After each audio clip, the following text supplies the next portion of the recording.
It is 6 o'clock. Good morning, live from the Circus Sports at the Mint Kentucky Downs studio. I'm Justin Hawkins. Big news for Team USA in the World Cup yesterday as FIFA announced that forward Fuller and Balogun will now be available to play in the USA's round of 16 match against Belgium tonight. The FIFA Disciplinary Committee has suspended the red card that was issued to the USA striker late in the second half during their round of 32 2-0 win over Bosnia last Wednesday. Tonight, kickoff between the U.S. and Belgium takes place at 7 p.m. in Seattle on Fox. Other World Cup action today, Portugal takes on Spain in their round of 16 match at 2 p.m. in Arlington, Texas. Yesterday's round of 16 action took place with Erling Haaland of Norway scoring twice to beat Brazil, sending Norway into their World Cup quarterfinals for the first time in their history. Also, England ended Mexico's World Cup journey after a 3-2 loss last night. Now the U.S. remained as the only host nation in the World Cup after Canada lost to Morocco 3-0 on Saturday. For all your foundation repair and waterproofing needs, you got to go to USSTN.com. Bring it easy once on your home for the Titans and Vols. This is 104.5 The Zone.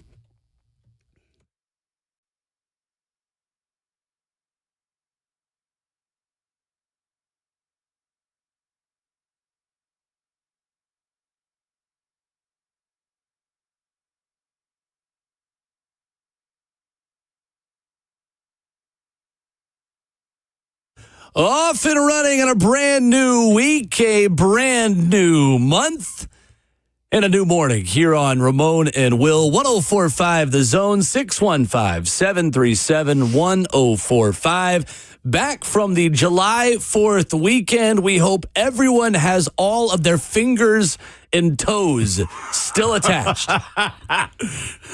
Good morning. And welcome in. Rhett Bryan is filling in for Ramon Foster. I'm Will Bowling. The story of the morning, though, welcome back to new dad Justin Hawkins. Hey. Back at the controls. Good morning. Jayhawk is in the building. Good morning. He may be tired, but he is here. Good morning. How are you? Yes, Welcome. Somehow we came back with an extra 10 fingers and 10 toes. Fantastic. That was a wild Well situation. Yet last week was one of the wildest things that I could ever experience in my life, and it was just the most amazing thing that I could ever experience. From the process of checking into the baby hotel that was the hospital on Sunday night, coming home on Wednesday. Baby hotel. Yeah, that's what we called it, because you check in without a baby, you leave with a baby. Yeah.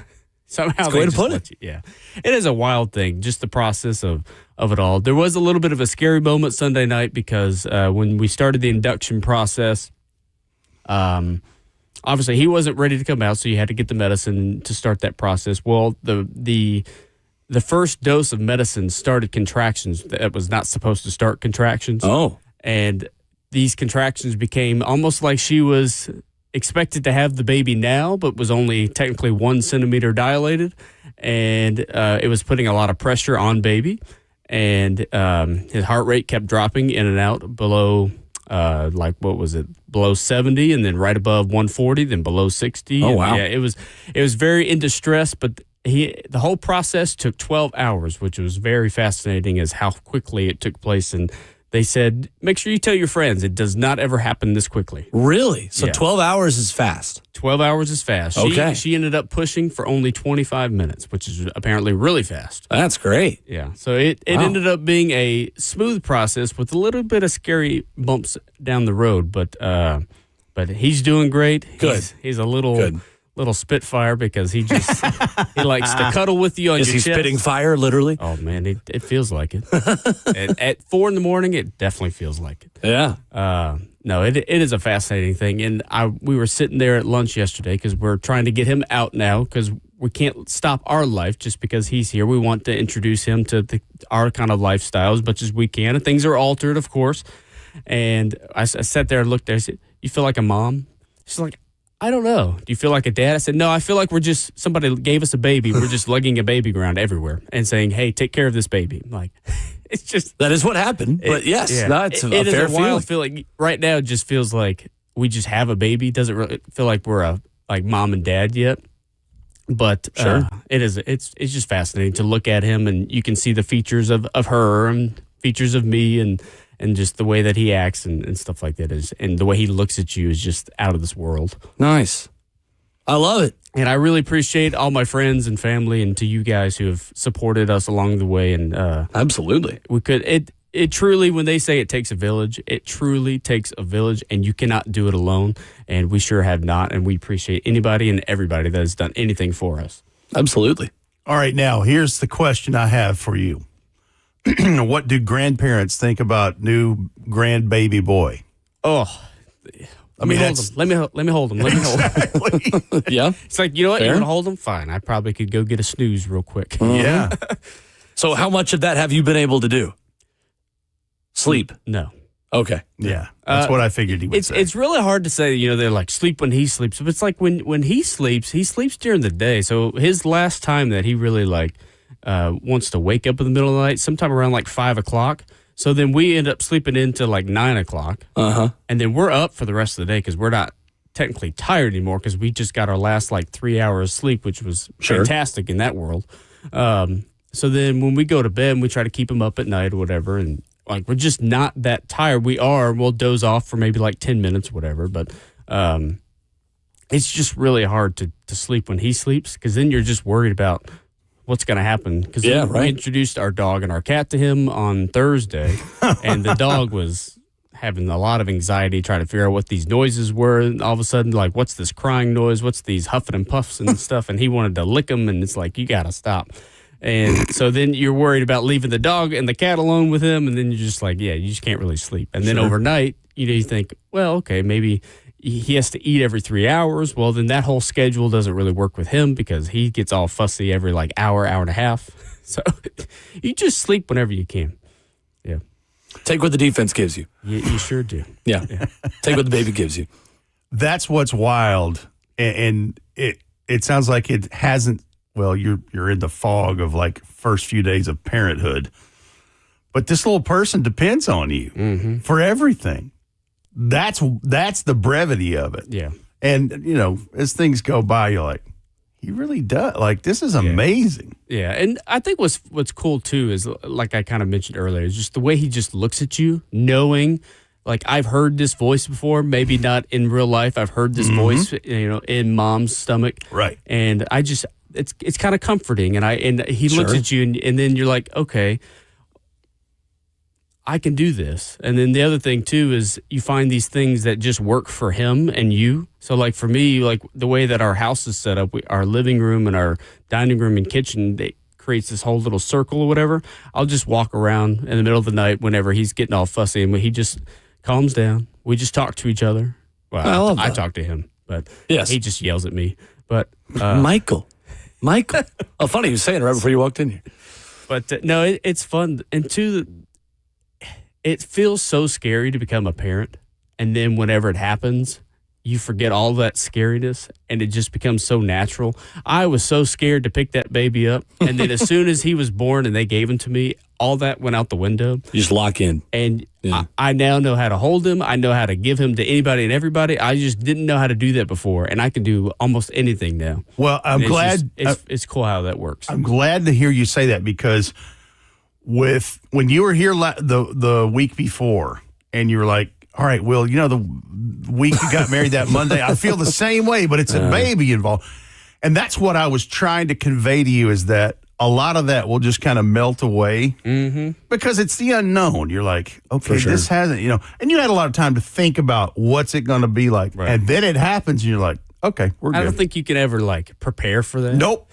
It just happens, and then all of a sudden, it's that like parent instincts that just kick in all of a sudden that you didn't even know that you had. Correct. Yeah. Now that feeling, that morning feeling, if you wake up and you're like, oh, this is happening. That's what we call our night scaries because we live all day just to worry about what's he going to do at night. How much sleep are we going to get? Is he going to yell at us at 2 o'clock in the morning because he needs a diaper change? And then you go back into the other room after a diaper change, and he says, yeah, hey, I need another one. Yeah, right. Yeah, that happened Wednesday night.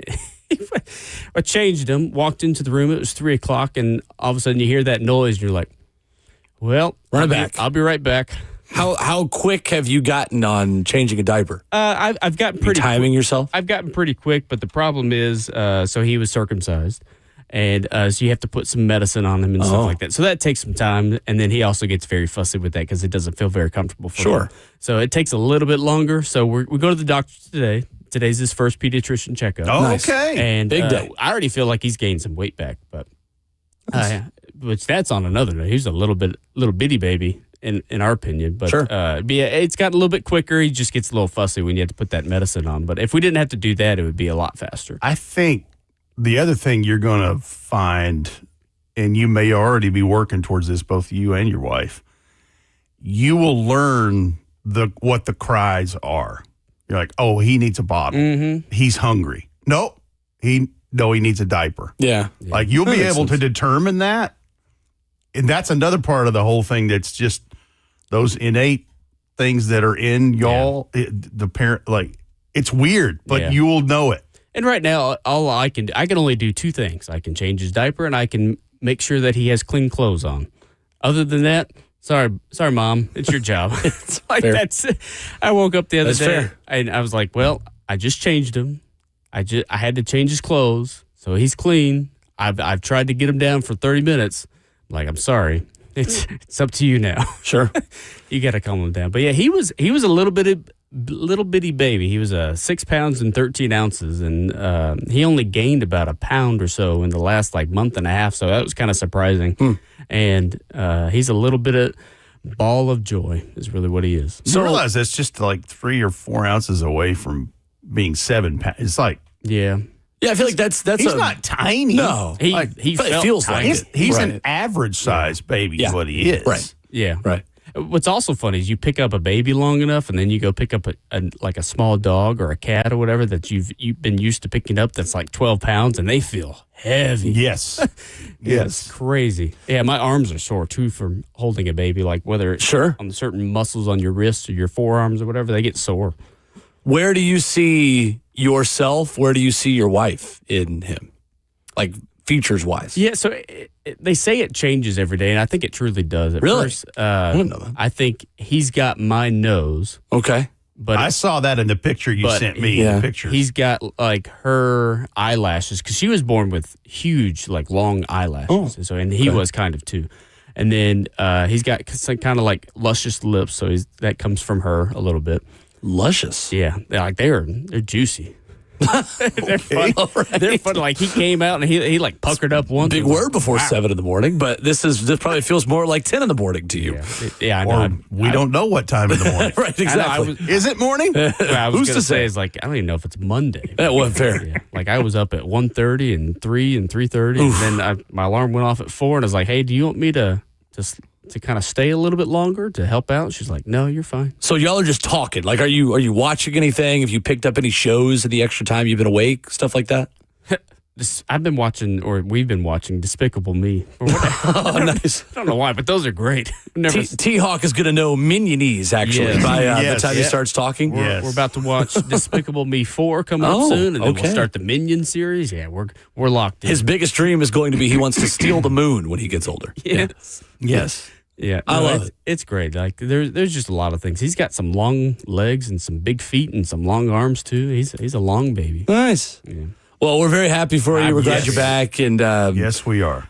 certainly wish you guys all the best and health and a little bit of sleep at some point and all of those good things. But I know our audience and our Ramon and Will and 104.5 The Zone communities will be here to continue to support you guys. And, it does take a village. And you've got a village of one of the biggest sports stations in the country that are supporting you as well, that know the story and are obviously in your corner as well. So happy for you. I appreciate Glad you're back and excited to follow along through the whole journey. Yeah, this is interesting. I'm We sure take it it day is. by day, moment by moment. And, Absolutely. and that's what it is. Only way to do it. Changes.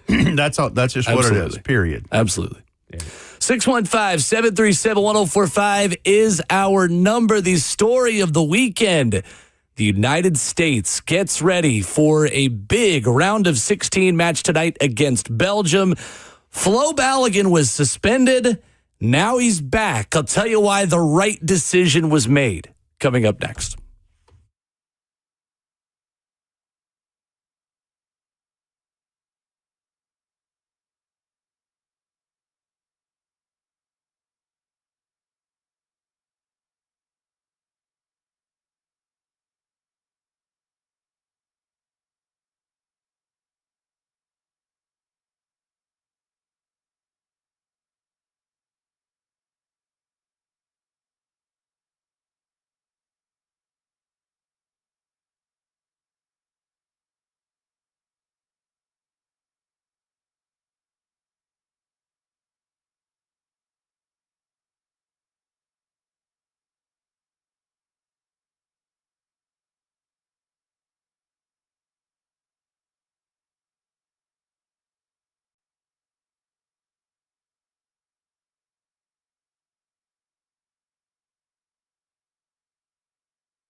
Ramon Will on 104.5 The Zone. Rep Brian Will Bowling, 615-737-1045 is our number. Live for the 104.5 The Zone Circus Sports Studio, Kentucky's largest sports book, can now be found at Circus Sports at Kentucky Downs. Justin Hawkins back at the controls. Dad? As we go to the phones, 615-737-1045. Terrell wants to talk about fatherhood with us this morning. What's up, Terrell? Good morning. What's going on, y'all? And good morning. Glad to call in, but let me start off and apologize because I gave an illegitimate congratulations to Will. That was my fault. Please, if you ain't got no baby, well, I do not. I now have a wife as of 3 weeks ago, but I do not have a baby.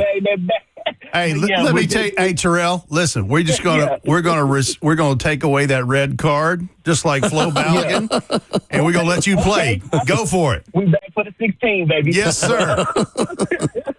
Well done. Congratulations, Jayhawk, man. The fatherhood is such a blessing. I got mine. I got some of my own, but the sleeping thing, I can tell you, it might not be any hope for that. I sleep like an assassin. So any little creak in the house, I'm waking up. But just wanted to say congratulations, Jayhawk, man. I know you'll be a great dad. And last but not least, I don't know too much about soccer, but I'll take a Waffle House waffle over a Belgian waffle any day and insert that eagle noise, and y'all have a good morning. That's right. You too, Terrell. That's Thank great. you, Terrell. What a way to Appreciate the call. That's great. Thank you for the well wishes, Terrell. Appreciate that. Hey, here's the thing, Jayhawk, that I think Terrell is right on. Sleeping like an assassin. That's the part. Wait till that kicks in, where it's like Daddy Bear, Mama Bear go into bear mode. Yeah. Nobody mess with baby Tatum now. Yeah, I'm a pretty deep sleeper, so it's already starting to adjust. Any kind of whine, I'm starting to kind of toss and turn. And I tell you what you'll see, too, is a change in your dog, too. Oh, yeah. Well, so at first, he was very anxious. And Well, he's just trying to figure out, what is this? What's going on? He kept barking at him, and Tatum just be sitting there like, why is this dude barking at me? Like, what the heck's going on? He wouldn't cry. He wouldn't whine. He would just keep sleeping, but he would open his eyes like, what is going on? And then all of a sudden my head's being licked, and like my foot's wet. Like, what the heck is going on? And then at nighttime, the dog said, somebody shut this thing up. And then he just would lay down, and the first night he would come into to us when we'd change his diaper, and he would just kind of whine and say what's going on? Is this baby okay? This and that. He'd lay on the floor next to us, and he'd try to lick his foot whenever we finished changing his diaper. And then about 4 o'clock rolled around and said, "Oh, this thing doesn't stop." So then he eventually laid in front of the bed and goes, and then that's when we knew, okay, you're good. You understand now. This baby is not going to stop, and you're going to have to. So you're going to calm down. Dogs in the trenches with you. Sure. Well, here's the thing. He doesn't wake up anymore. He just is like, okay, fine. Fine, okay. Dogs are amazing, though, because you'll see that protective nature start to grow in the dog. Yeah. And it's like, Yeah. no. Yeah, right now he's doing good with all the the parents and the family holding the baby. So he's doing good right now. We're trying to invite as many friends or family that wants to come over whenever we're available and we have time for it and we feel up to it. That way, both the baby can get used to it and the dog and the cat can get used to it, and they don't have to feel super protective, because we want as many people, to kind of hold him, because he can be a protective dog, especially over his mom. But I also, before we move on to soccer real quick, I would be very missed if I didn't give my flowers to the one and only my wife, Jordan. She has been absolutely amazing. The process that the changes overnight of his heart rate going up and down, and how she stayed calm, cool, and collective, and then the process of having him and her motherhood taking over, and the things that she has to go through that I can never go through, and we will never understand. I know she's sleeping right now, and rightfully so. She needs her sleep, but I appreciate anything and everything that she has done the last few days, and what she will do over the next 6 to 8 weeks while she's off on her leave. But she has been absolutely amazing, and I'm in awe of watching her and him smile whenever he looks at her, and she just gives him a little tickle on his face, whatever. It's amazing, and that's one of those things of fatherhood that I've noticed most, is just I can just now watch him and then watch her, and then I just smile, because those two are just fantastic. I love it. Well said, sir. Good stuff. Very well good stuff. said. All right, hey, I'm gonna jump in here 100 level. Let's do it. Ready? Yep. Team USA takes on Belgium in the round of 16 tonight. Yes, 7 sir. o'clock Fox. There is a watch party at the castle. Yes. At Geodis once again. But here's the thing: the USA, their top striker Flo Balogun, had a red card reversed by FIFA over the weekend, and their top striker is back to take on Belgium tonight. Probably. Why? Probably. There's another update on that this morning that we'll get to here in a minute. But yes, feeling fairly confident that Fuller and Balogun will play tonight. So he received a red card that was completely ridiculous in the U.S.'s 2-0 win over Bosnia in the round of 32. This was never the right decision, and it was not the completely correct protocol to get to the decision that was made. So the referee sent off Fuller and Balogun for serious foul play and endangering the safety of an opponent. If you step on an ankle, a foot, any part of the leg with excessive force and your studs of your cleats into that ankle, you can break someone's ankle, you can break something in a foot, you can break a leg. There are tons of examples of it all across the sport. So that is a dangerous action, having the studs of your cleats, the way we would say it in the sport, going into an ankle. That being said, the coming together that happened in this game, there was no intent and there was no, really, that's the word. There was no intent. It wasn't egregious. No. Yeah. What happened was It was a unfortunate. contact thing. But where else is Fuller and Balogun supposed to put his foot? Is the way that you would kind of ask the referee and ask this process. And for me, he knows nothing of it. He's being pushed. He's trying to plant his foot, and it awkwardly rakes down the Bosnian player's calf and then connects with the ankle. But he doesn't know. He's not even looking down to see where his Just foot like is. an offensive lineman he's off rolling up a balance. teammate. Right. Yeah. At that point, you're risking injury to yourself if you don't try to plant and get some kind of foundation underneath you. So where this got off the tracks was where the video assistant referee recommended the ref start in his analysis of this play and of this action. Slow motion replay was used in order to show the referee all of the pictures and show him exactly what happened. Because on the field, this was not called a foul. This was not called a yellow card offense. For me, a yellow card would have been the perfect punishment for Fuller and Balogun. We would even say it in kind of the jargon of soccer as an orange card. It is a little bit more than a yellow. It's a little bit less than a red. You don't obviously give out an orange card. That player just has to walk a little bit more of a tightrope than you would have if you had only had just a yellow card for time wasting or dissent or something like that. So slow motion is supposed to be used for factual errors, for factual things. For instance, in Portugal versus Croatia in Toronto on, this would have been Thursday night, I believe, there is a chip in the ball that can tell whether or not the ball has been touched. You are going through slow motion replays of, was the ball touched by this player, which would put this player offside. That is a factual, it either was touched or it wasn't. There's no discrepancy on, was this serious foul play? Was this a judgment call?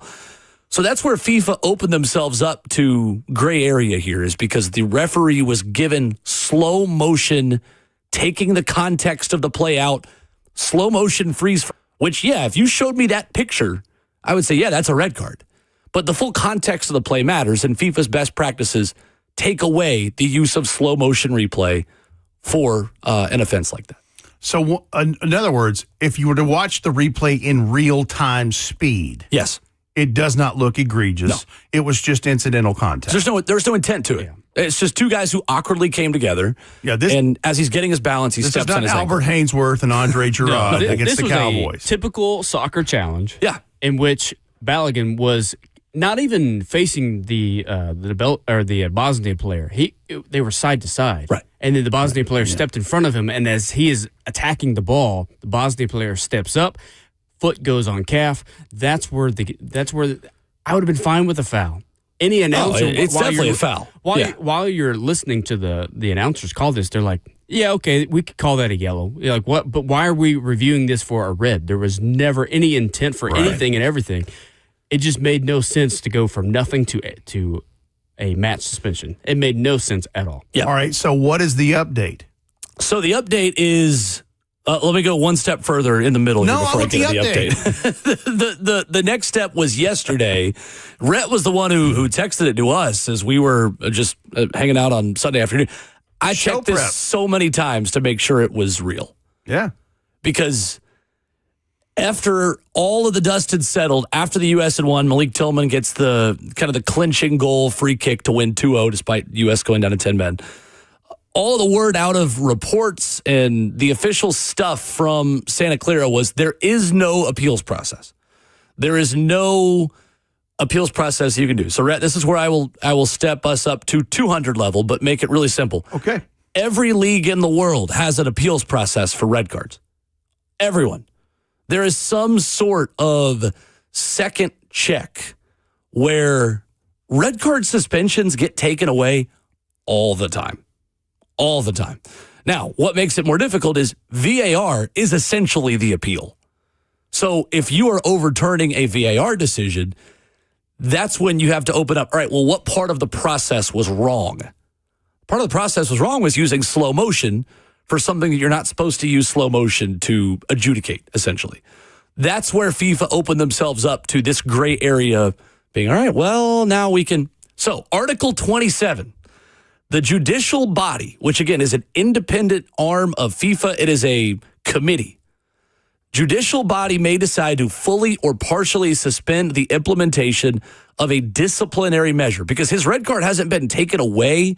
The suspension has been suspended, which is a really weird way to describe the way I interpret it is that the red card hasn't been completely reversed. It's been suspended. Which means basically he has a 1-year probationary period. And if something like this happens again, then it can be a 3-match ban. So this is still hanging over him. It's just probation, basically.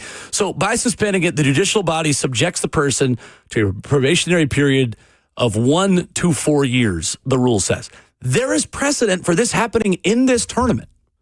Cristiano Ronaldo had 2 games suspension left for elbowing an Irish player during a World Cup qualifier that was wiped away. And that's probably a little bit more of a shady decision than this one because FIFA obviously wanted Cristiano Ronaldo to play in the World Cup for obvious reasons, for Portugal, for the television part of this, for all of it. Argentine defender Nicolas Otamendi, Ecuadorian midfielder Moises Caicedo, both had 1-game bans deferred in qualifiers, allowing them to play in the World Cup. So there is precedent for Article 27 being used in this tournament. Here's the problem. The process of getting to this point, took way too long.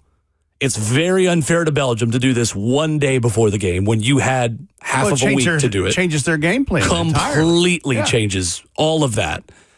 And secondly, we're not getting any transparency into what this process was like. We don't know if there was a vote. We don't know if Gianni Infantino, the head of FIFA, was involved. We know from multiple reports that President Trump apparently called Gianni Infantino to have a conversation about it. The verified reports that I've read say that it was more to understand what happened, more so than it was to say, hey, this isn't right, you need to overturn it. There is no basis to any kind of claim that the president overturned this suspension. From what I understand, from what I have read from soccer reporters and from White House reporters, is that it was a conversation to understand what had happened. Would you like me to read something here? This is potentially controversial because of who I'm going to mention, but sure. Clay Travis on X lays it out. Right. He does.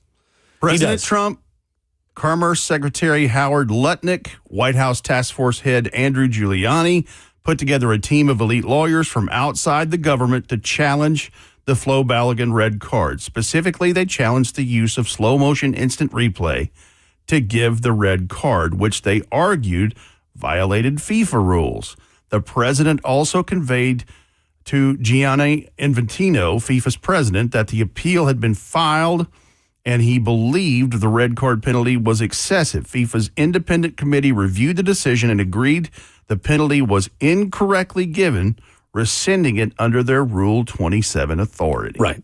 So there's more reporting this morning that the legal team had kind of submitted its appeal to FIFA. There's big money people, one of the big donors who helps pay Mauricio Pochettino's salary as the head coach of the United States. They started to go into the officiating history of referee Rafael Klaus, the Brazilian referee who gave the red card, which is a bit of a checkered past as well, to say the least. And on the FIFA side, the legal affairs person for FIFA, Emilio Garcia, advised Gianni Infantino.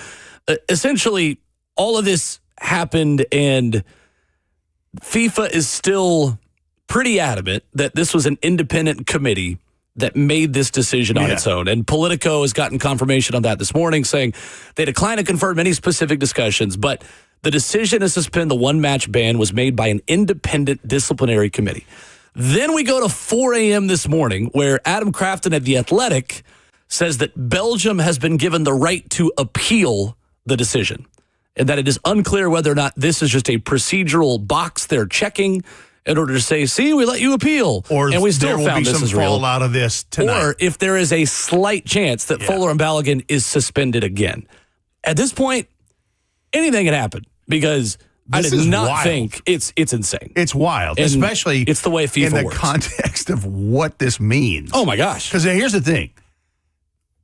Lack of better terms, Belgium's pissed that this is like their coach yesterday they started his press conference and said, I thought it was July 6th, not April Fool's Day. I mean, they're pulling no punches. Right. And nor should they. I mean, I totally get their frustration. No, listen, if the shoe was on the other foot and Belgium has done this. Oh, we'd be livid. Exactly. So, I mean. We'd be totally livid. This is wild. It's really interesting. So UEFA is fighting this, the European governing body that is within the umbrella of FIFA. Yeah. So UEFA is fighting this. Former FIFA president Sepp Blatter has released a statement in defense of Belgium. Sepp Blatter, who's as corrupt as any person in the history of sports, mind you. So let's not look too deep into his past either. Wow, but that seems kind of absolute. Okay. It's legit. We can go back and look at why the World Cup was in Qatar in 2022 and see plenty of reasons. But FIFA has been approached for comment. There's nothing from them on the appeals process. Obviously, the kickoff tonight at 7 o'clock Central. So both U.S. Soccer and the Belgian Federation were asked to make submissions on the appeal by 5 a.m. Pacific time this morning. So that is in 20 minutes. And so we'll just monitor to see if anything has changed. We will. I would be stunned. Otherwise, Flo Balogun is in. I'd be stunned if he was then made unavailable again. Well, here's the simplest thing I can say is the right decision was made in the wrong process. Well, here, yes. And with me, you know me, I don't know about soccer that much. But given the context that there was no initial foul or penalty, then it's reviewed under slow motion replay, and then it's administered. Yeah. And I think where people are potentially going off the rails here is who got involved, reportedly. It feels corrupt, but I don't think it actually was a corrupt decision. The problem is it was a bad call, and it resulted in a red card that shouldn't have been administered. And here we are with all the powers that be involved. And then you have an English player last night who's given a red card. And again, a freeze frame is shown to the referee before he actually is shown what really happened last night in Mexico, England. And so now it's like, all right, well, then are they going to be able to, like, that's more the problem for FIFA is that they've opened up Pandora's box. Right. But to be fair, they opened that up when they let Cristiano Ronaldo play the group stage. And so this is not the first instance of Pandora's box being opened. That was open when they let probably the second best player to ever play the sport play the group stage because he is one of 3 or 4 faces of this entire tournament. Wow. Oh, catch your breath. High drama. It is very exciting, though. U.S. a slight betting favorite tonight. Expected to be a very, very tight game against Belgium, who we'll talk more about the matchup later in the show. They are good. They are not what they were 12 years ago when these two teams got together, even though some of the same players are still playing for Belgium over a decade later, which is Kind of insane. But we'll talk more about the matchup. Long story short, Flo Balogun should be available tonight. I'd be very stunned if that decision is overturned again, but it is FIFA, so you truly never know. 615-737-1045, our number. England-Mexico was insane last night. We'll talk about that for a little bit, but the atmosphere was the story. The insane noise, the event in Mexico City last night. I'm curious, in Rhett Bryan's time broadcasting games on Titans Radio, what's the craziest environment you have been a part of as a member of Titans Radio? We'll talk about that coming up next.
Ramon Will on 104.5 The Zone. Wrapping up hour number 1.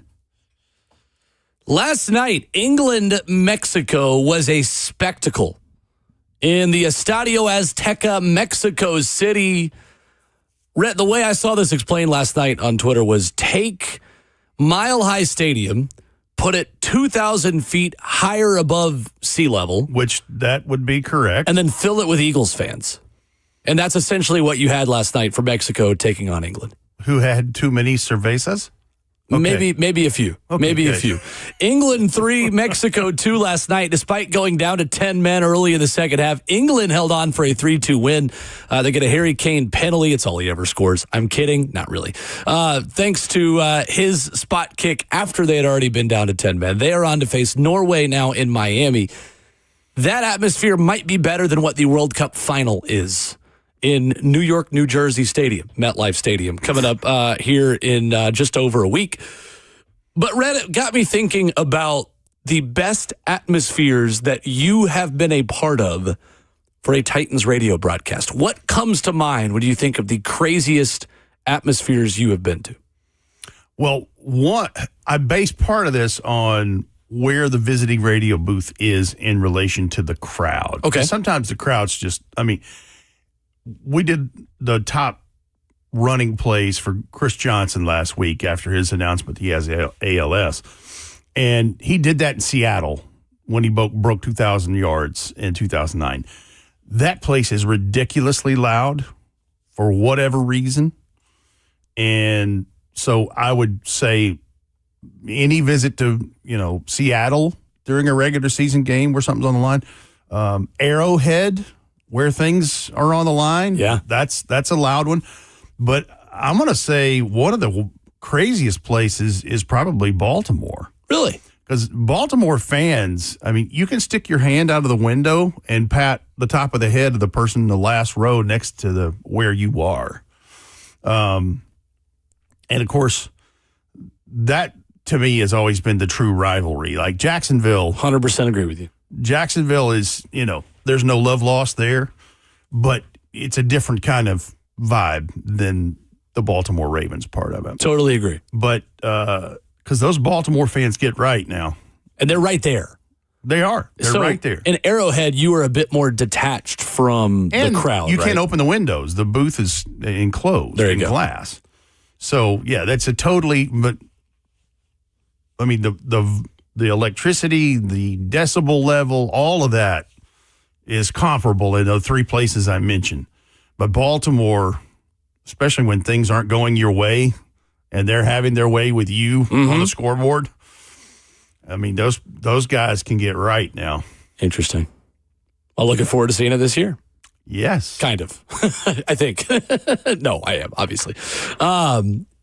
So, obviously, one season last year. For me, I was impressed by Denver last season and how loud Denver that has was. that, yeah. And if I'm not mistaken, Denver has sold out every home game there for like 50 years or something. I think I remember hearing that announcement ridiculous. On the stadium PA. Yeah. And yeah, they can get after it too. Yeah. They absolutely can. It was really loud there. Houston was pretty loud as well. Yeah, again, that's more of the Jacksonville vibe. Like it's Yeah. Kind of depends on the day. Depends on the season. Go to Lincoln Financial Field. Speaking of Eagles fans that we just spoke about a minute ago, there's a reason there's a jail underneath and a sitting judge on active duty. It's insane. Yeah. As a college football fan, I'll forever say the loudest game I've been to was 2022 Tennessee-Alabama. It was next level, totally next level. And the pent-up aggression that Vols fans had of over a decade without beating Alabama, all just coming to a peak in that game. The Ole Miss game the year before was pretty loud. Oklahoma, my freshman year in 2015, was another really, really loud one. And people talk about the Cal game as well that Ramon played in from, I believe that was 2007, around that time. That was a pretty crazy one. Tennessee wasn't expected to win and just totally crushed them. Jason Swain had a big touchdown in that game and was him and Robert Meacham both just cooked against Cal in that game. But those are always the ones for me with my orange tinted glasses on. Sure. The Swamp has always been the loudest I've been to as a road fan. Right. And I think With Tennessee. you're going to find multiple examples on both levels at college and in the NFL. For sure. Because you know it gets loud in Happy Valley with Penn State. You know it gets loud in the Big House with Michigan. It does not in Columbus. It does not in Columbus. No, they were not loud at all. Oh, okay, good. I'm serious. And I'm not just saying that because I'm bitter because they crushed us, but I was with, like, in the first quarter while the score was still 7-0 or 14-0. It wasn't loud. Maybe everyone was cold. I don't know. I was looking at my old roommate was there with me, and we looked at each other like, it's not loud here at all. And Ramon said the same thing. He's like, hey, it didn't really get very loud. It was just, they were kind of mean. Like, they weren't nice, but we've all been to, it wasn't that loud. We've all been to big games or big rivalries or whatever where the stadium shook. Yes.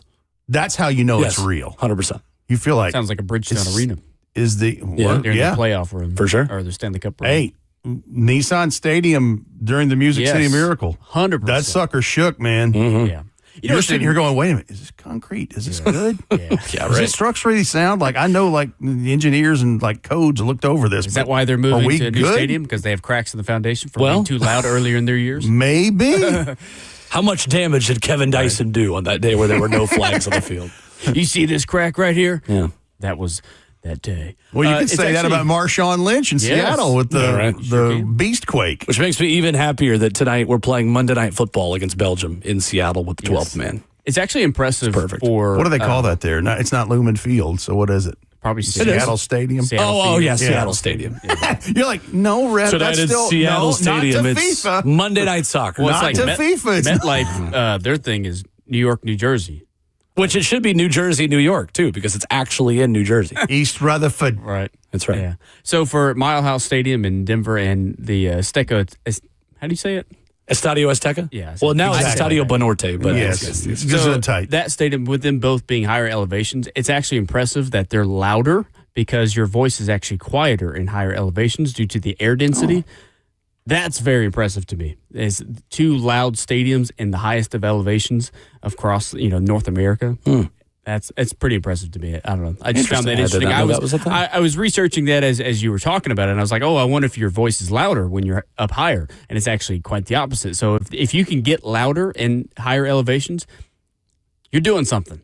You're doing something. Happy for England last night. There was a big talking point on social media, as there always is, of who do we cheer for, England or America 250 weekend or Mexico? The answer was England.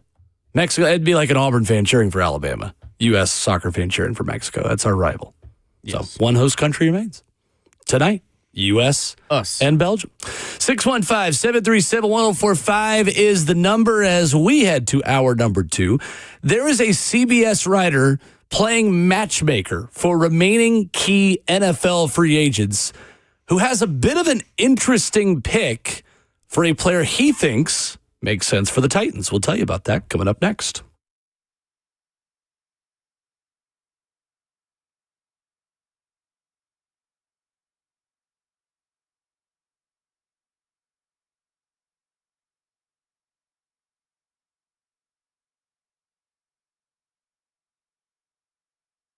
What's going on? It's Will Bowling from my friends at Brentwood Jewelry.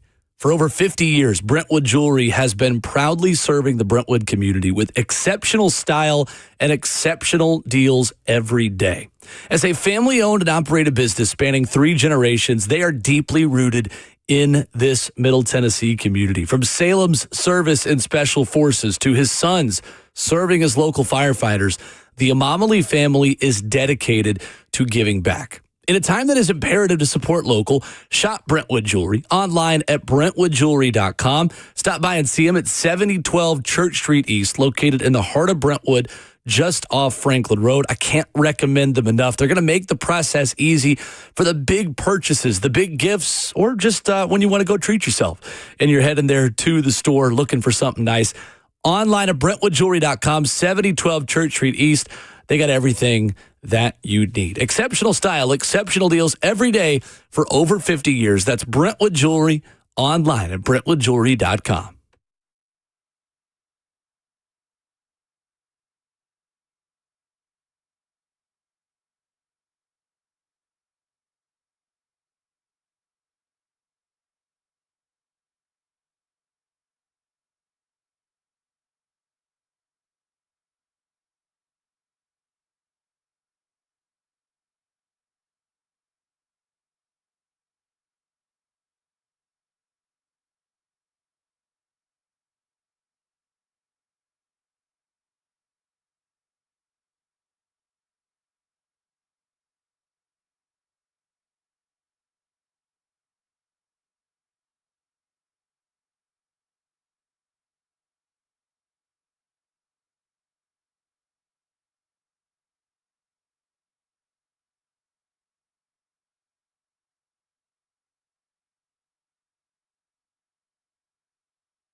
7:03. Good morning, live from the Circus Sports at the Mint Kentucky Downs studio. I'm Justin Hawkins. Big news for Team USA in the World Cup yesterday as FIFA announced that forward Fuller and Balogun will now be available to play in the USA's round of 16 match against Belgium tonight. But Belgium, as of this morning, is set to appeal the FIFA disciplinary committee's that they suspended the red card that was issued to the USA striker during the round of 32 2-0 win over Bosnia last Wednesday. Tonight, kickoff between the U.S. and Belgium is set for 7 p.m. in Seattle on Fox. Other World Cup action coming up today. Portugal takes on Spain in the round of 16 match at 2 p.m. in Arlington, Texas.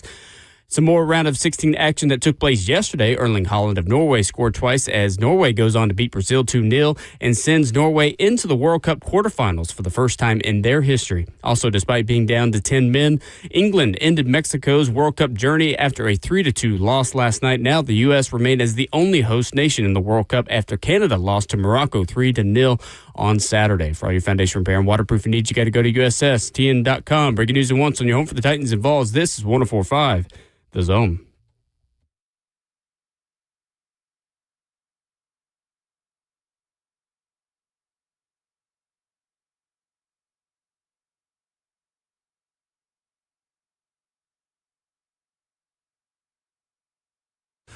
We are 3 weeks away from Tennessee Titans Training Camp 2026, and there's always another wave of free agency that's got to get done.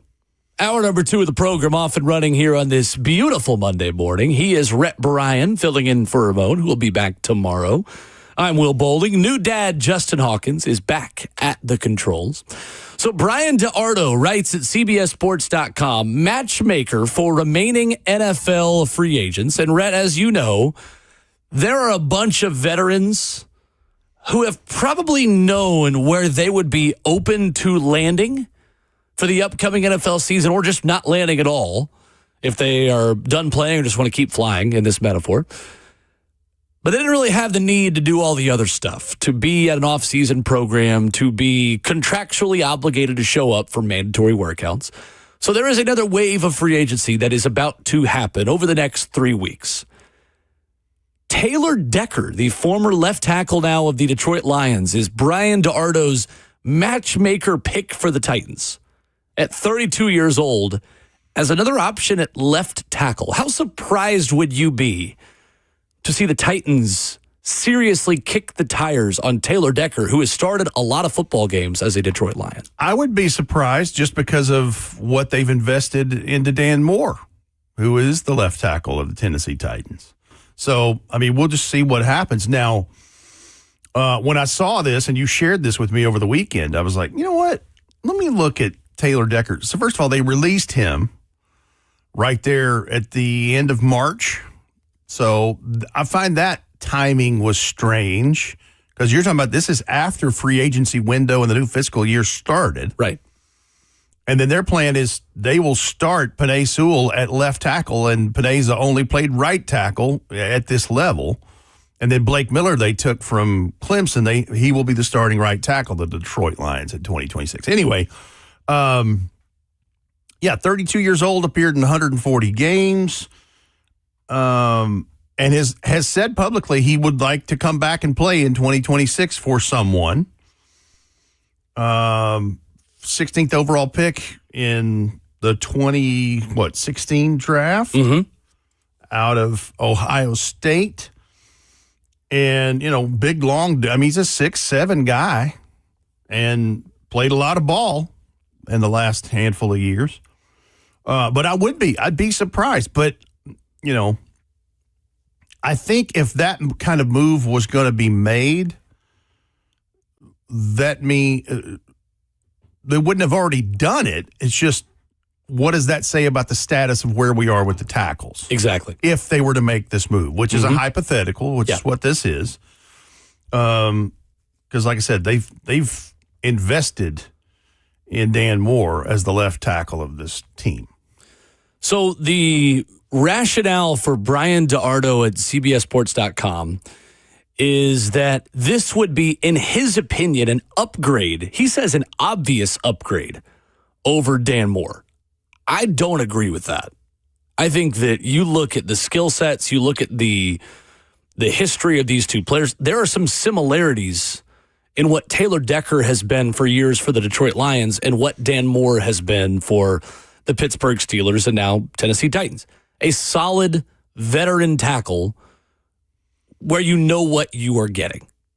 It's not a top 5 tackle in the league. Certainly, I would say not a bottom 5 tackle in the league. You are just getting solid veteran left tackle play. Now, if you wanted to do this and make the rationale of, well, what could you have some insurance as a swing tackle who could play both sides? And is Taylor Decker your utility backup to both Dan Moore and J.C. Latham? No, I could see that. That would make sense as a rationale. But then again, Taylor Decker has been a left tackle for the Detroit Lions. He's not someone that's switched back and forth. And I mean, I've not looked back at every single snap the guy's ever played, but looking at his recent history in Detroit, he has been their longtime starting left tackle. He's 32 years old. And here's the other part of it. He's 32, to your point. Yeah. Dan Moore's just 26, 27 years old. Exactly. You have Taylor Decker at home. You have Taylor Decker 5 years ago. Right. And that's Dan Moore. In the prime years of an offensive lineman's career. What I think also doesn't make sense within this is, what does Taylor Decker want to do? Because if you, again, made the argument that, hey, Taylor Decker is going to come be your backup left tackle, great. I would 100% sign up for that. Because right now you have Austin Deculus, you have Brandon Crenshaw-Dixon, you have Emil Wagner, you have Wagner and the other guys who are UDFAs, who remains to be seen what they look like. Rasheed Miller, the other one, with pads on and full contact. How do they handle one-on-ones? How do they handle preseason games and all these things? There's a lot we don't know about those guys yet, but you could get to the end of that process and feel like your swing tackle still isn't on the roster. And then maybe, for the Titans' perspective, Taylor Decker would make sense.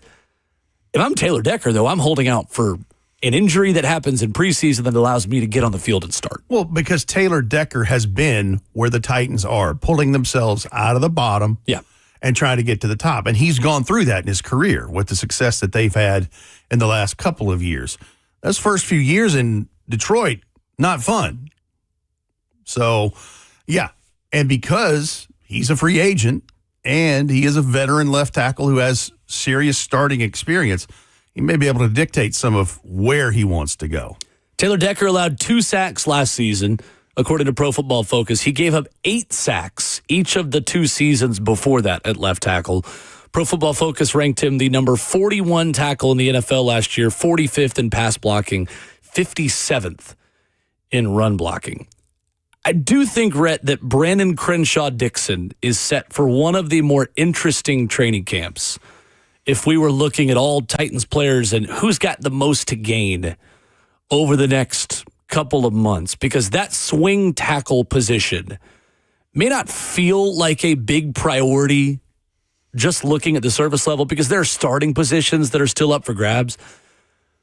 But the third tackle plays a lot of football, whether that is as a jumbo tight end or when, and unfortunately it's not if in this league, when a tackle needs someone to go in for them for a game, for 4 weeks, God forbid, for a longer period of time. Swing tackle is an important spot, and it's, I would say, a question mark for this team right now. Well, and let's underline it with this. For all the guys that have been here that are not free agents or rooks, where does this weigh in with the Brian Dable offense part of it? Carmen Brasillo is the offensive line coach. Like, it's a different departure and a different direction from what they had with Bill Callahan under Brian Callahan. No doubt. There is no Olga and Bertha blocking sleds. There's no, like, it's a different, you and I've seen them in practice. It's a different approach.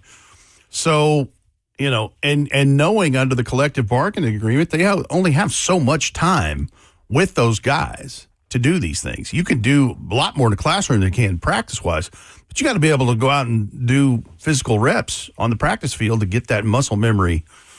You know, I'm not saying it's like a complete different thing, but it's enough of a variation. It's like, where's the timeline with this and how this works? I think that's one of the reasons why we're discussing this with, it's not just a summer fodder piece in some cases about, hey, this free agent could go here, and I like this guy here.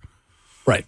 I think Brian Dardo of CBS Sports has correctly pinpointed a position of need for the Titans, but gone about it with the wrong profile of player.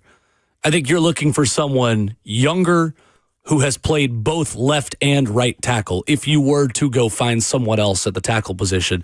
And again, remember, they will not be number one in the waiver order at the end of training camp going into week 1, but they will still be near the top and have the ability to claim players who have been let go by the 31 other teams. That's right. That, to me, is more the profile of player I think the Titans could be looking for. Again, if they go through the whole preseason and feel like their third tackle isn't on the roster yet. The only pushback I'd give you on what you just said is, I don't know about the age part of it. The swing tackle part of it, yes. That's probably more the priority. Yeah. Finding someone who could fill in the pinch at both 32, like spots. that's what's out there. That's what you're going to find. You're not going to find a bunch of young free agents sitting out there that would have been snapped up in the first 48 hours of the new fiscal window. But just knowing that you have someone who is capable of doing both spots in a swing position if you needed them. But yeah, I mean, to your point, man, camp is 3 weeks away basically, and 17 days till the rookies are there. Stop. Now I'm getting anxious because I got a lot of work to do. I'm sorry. That still needs to be done. Let me shut up. If the Titans were to look at Taylor Decker, what kind of salary expectations would you look at? Because right now, Spot Track has got him valued at over $21 million. That's pretty high for a guy that you're expected to be a swing tackle or just a veteran backup for training camp or what have you during the season. And see, that you bring up an excellent point, Justin, is that the money of it all is going to dictate a lot of this. Ramon has made the point before that when you are signing this time of year, you're getting vet minimum with incentives. Exactly. So if you're waiting this long, and there are some exceptions to that, to be fair. And quarterbacks, when someone gets hurt and now a backup quarterback could be paid like a starter, a la Jacoby Brissett, there are exceptions to things like that. But typically, if you're signing as a free agent in July, you're vet minimum, and then we're just loading that thing up with incentives. Well, and think about this too: is he's been a free agent sitting out there for the better part of 4 months. There's a reason why. And now, either on his side or team side. Somebody's kicked the tires on this. It hasn't been widely reported, which could have happened. But yeah, quite honestly, when you sent me this, I was like, I forgot he was still sitting out there. I did too. But part of the rationale and part of the reasoning of why I wanted to do it. And so we'll see. Interesting. I would be surprised to see that marriage happen for the Titans, but you never know. Yeah. We'll see. I'd be looking at more like a guy like maybe a Jonah Williams for that vet minimum backup kind of role. Sure. Former Cardinal. Sure. Bengal. Coming up, let's do a stock report on 2026 Titans opponents. If you've been locked in with us the past couple months, we've been going division by division with Rhett and his visits with us at Wednesdays at 9 o'clock. Putting together the ins, the outs, the draft classes, all of these things. Who has helped themselves? Who's about the same? Whose stock is down from last season to this season? We'll go week by week in the order of the 2026 Titans opponents. A good little refresher on when and where the Titans will be through the season as well. With Rhett Bryan, myself, Will Bowling, Ramon and Will on a Monday morning. 104.5 The Zone.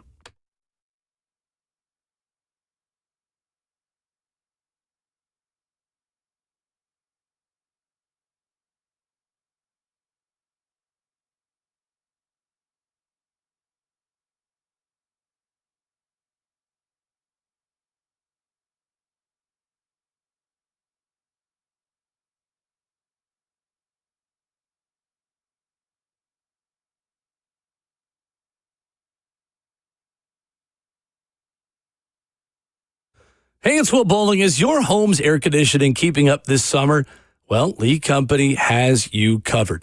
Their team of professional electricians and technicians will give your home's AC a tune-up as well as seasonal cleaning and maintenance to help you stay ahead of the heat and humidity outside. Maybe you're like me and you were spending more time in the house over the weekend with the holiday, with July 4th. And unfortunately, maybe you realize that the AC unit was not ready for the summer heat here in Middle Tennessee. That's all right.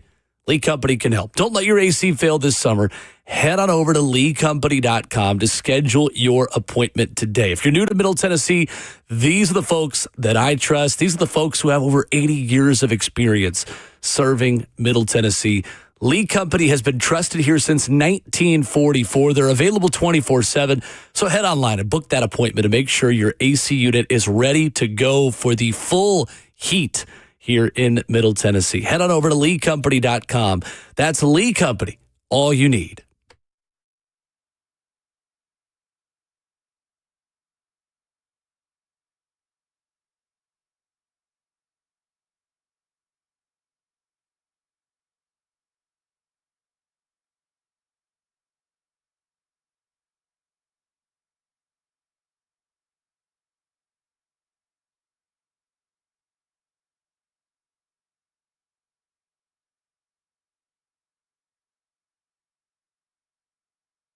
If you have a 2, 3, or 4% mortgage rate, don't refinance it. You don't have to, but you can still get cash out of your home. Introducing Loan Pronto's zero-cost equity loan. Hey, it's Will Bowling. That's right. With Loan Pronto, you can get all the cash you need without touching your first mortgage and without any fees. One local homeowner just got $100,000, paid off all their credit cards, paid off their existing HELOC, remodeled their kitchen, and saved over $1,500 per month. It gets better. There's no hard credit pull up front, usually no appraisal, no long drawn-out process, and listen, no closing costs. You may even be able to skip your next 2 house payments. So call Loan Pronto now. Leave your low-rate mortgage intact, but get the cash you need in as little as 2 weeks without paying closing costs. That's loanpronto.com. See how much you can get right now. 615-499-5780. That's 615-499-5780 or online at loanpronto.com. For qualified homeowners, equal housing lender, NMLS 1661781, NMLSconsumeraccess.org.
Well, we are somehow just a couple of weeks away from football practice.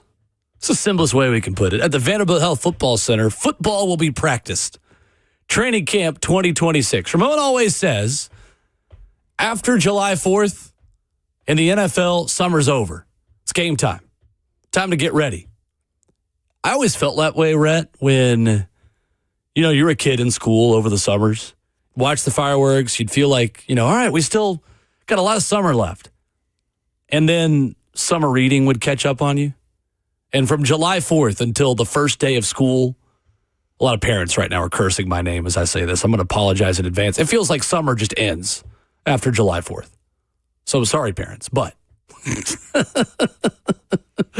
that is the case. And it means that we've got a Titan season that is going to be here sooner rather than later. Yes.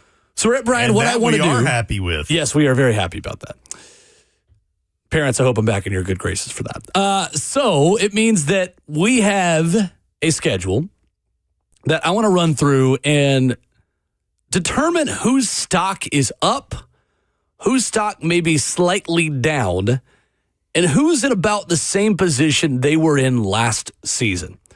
So we're going to go weeks 1 through 18, Rhett, and take a look again. Maybe it's a refresher for those of you who need a reminder on when and where the Titans are going to play every week. I'm going to give you where these teams ranked in scoring offense, scoring defense, their strength of schedule based on last season's win-loss record, and how easy their schedules are this season for every team the Titans will see this year. We begin with week 1. New York Jets, 3-14 a season ago. They were 29th in scoring offense, 31st in scoring defense. They have the 21st easiest schedule. So one of the top half of the league most challenging schedules in 2026. Rhett, Brian, are the Jets, fitting, we start with the New York Stock Exchange here. Is their stock up, down, or about the same for you? I think it's not up just because they don't have a long-term answer at quarterback. And then Geno Smith they traded for is in off-the-field issues that we don't know what that is about and, how that'll be settled out. If that goes sideways, it could be stock down, but I would say stock is about the same. Agreed. I think New York is in about the same position. They were 3-14 last year. I think they're in that neighborhood this season. Breece Hall is back at running back. They spent money on the offensive line with Joe Tippmann and Dylan Parham.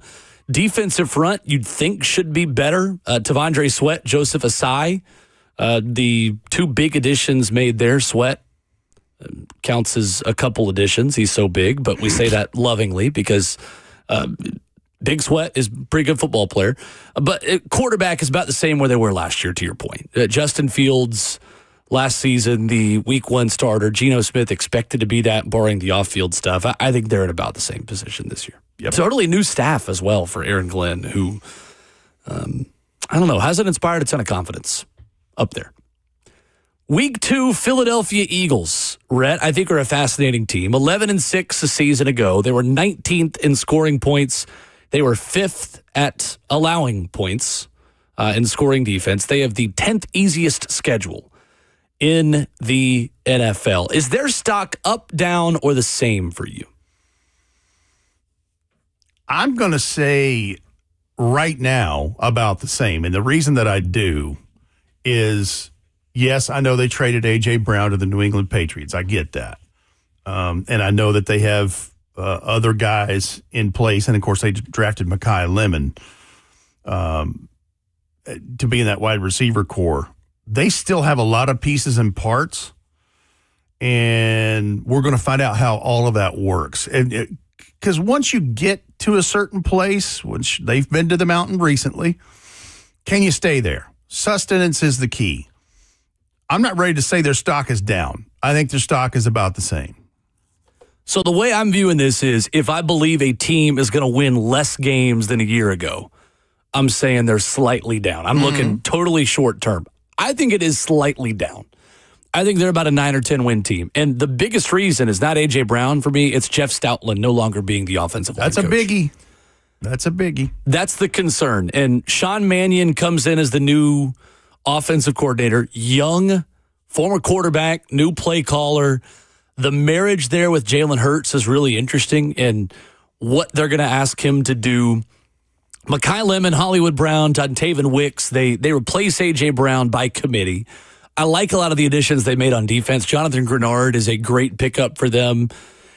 He kind of replaces Jalen Phillips, who is now a Panther. Reek Woolen, a one-year prove-it deal after winning a Super Bowl playing corner for the Seattle Seahawks. But Jalen Hurts needs a good run game. And in moments where he has not been given that weight off of his shoulders from Saquon Barkley, from a really good offensive line, he's not looked close to the MVP caliber quarterback that he is when he has a run game.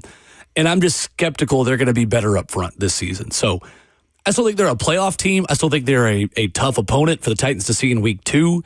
I think their stock is slightly down, although I do like the A.J. Brown trade for them. And long term, I think they will be better for it in getting out when they did of that deal and of that drama. It's one of the first real tests for this Titans team No question. in 2026, just because. And I'm not saying that the New York Jets in week 1 aren't, because listen, all these guys can win. Mm-hmm. They get paid to play too. But that's a real test in week 2. Week 3, the New York Football Giants will host the Tennessee Titans. They were 4-13 a season ago, 17th scoring offense, 26th in scoring defense. They have the exact middle strength of schedule in terms of last year's win percentage, 16th easiest. Is their stock up for you with John Harbaugh in charge, Rhett Bryan?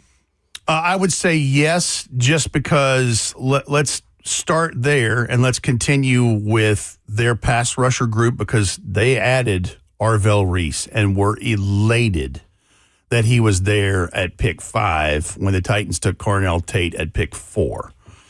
Now, let's just say it with this caveat. Jackson Dart has to stay out of the blue tent. Quit running to darkness. Please. Darkness, I mean, maybe. Yes, darkness. Because Jackson Dart can play football. Can he stay out of the concussion protocols? That's where we're at in this. Cam Scattaboo breaks a leg. He was off to a nice start. And they've got some pieces and parts. Listen, but the John Harbaugh of it all, a guy that had never been available. The last time he was a special teams coordinator before Baltimore hired him. Mm-hmm. But Jackson Dart is where, but yeah, I would say the stock is up. Jackson Dart is one of the tipping points in this. For me, Jackson Dart is one tipping point. Malik Neighbors is another one. And coming off the injury that he had, not being 100% healthy still at this point, if Malik Neighbors isn't wide receiver 1, I think Darius Slayton becomes wide receiver 1. There is a steep drop-off in weaponry for Jackson Dart from 1 to 2. So that would make me nervous if I was a Giants fan still at this point. The wide receiver room, just a lot of guys, a lot of wide receiver 3s. Juju Smith-Schuster, Calvin Austin, some version of Odell Beckham. Remains to be seen what they get out of him. Darnell Mooney I like, but again, Darnell Mooney is a complementary piece to someone like Malik Neighbors. And that's why I say Cam Scattaboo coming back from the injury, like another big one. They need a run game. That's what they need. They do.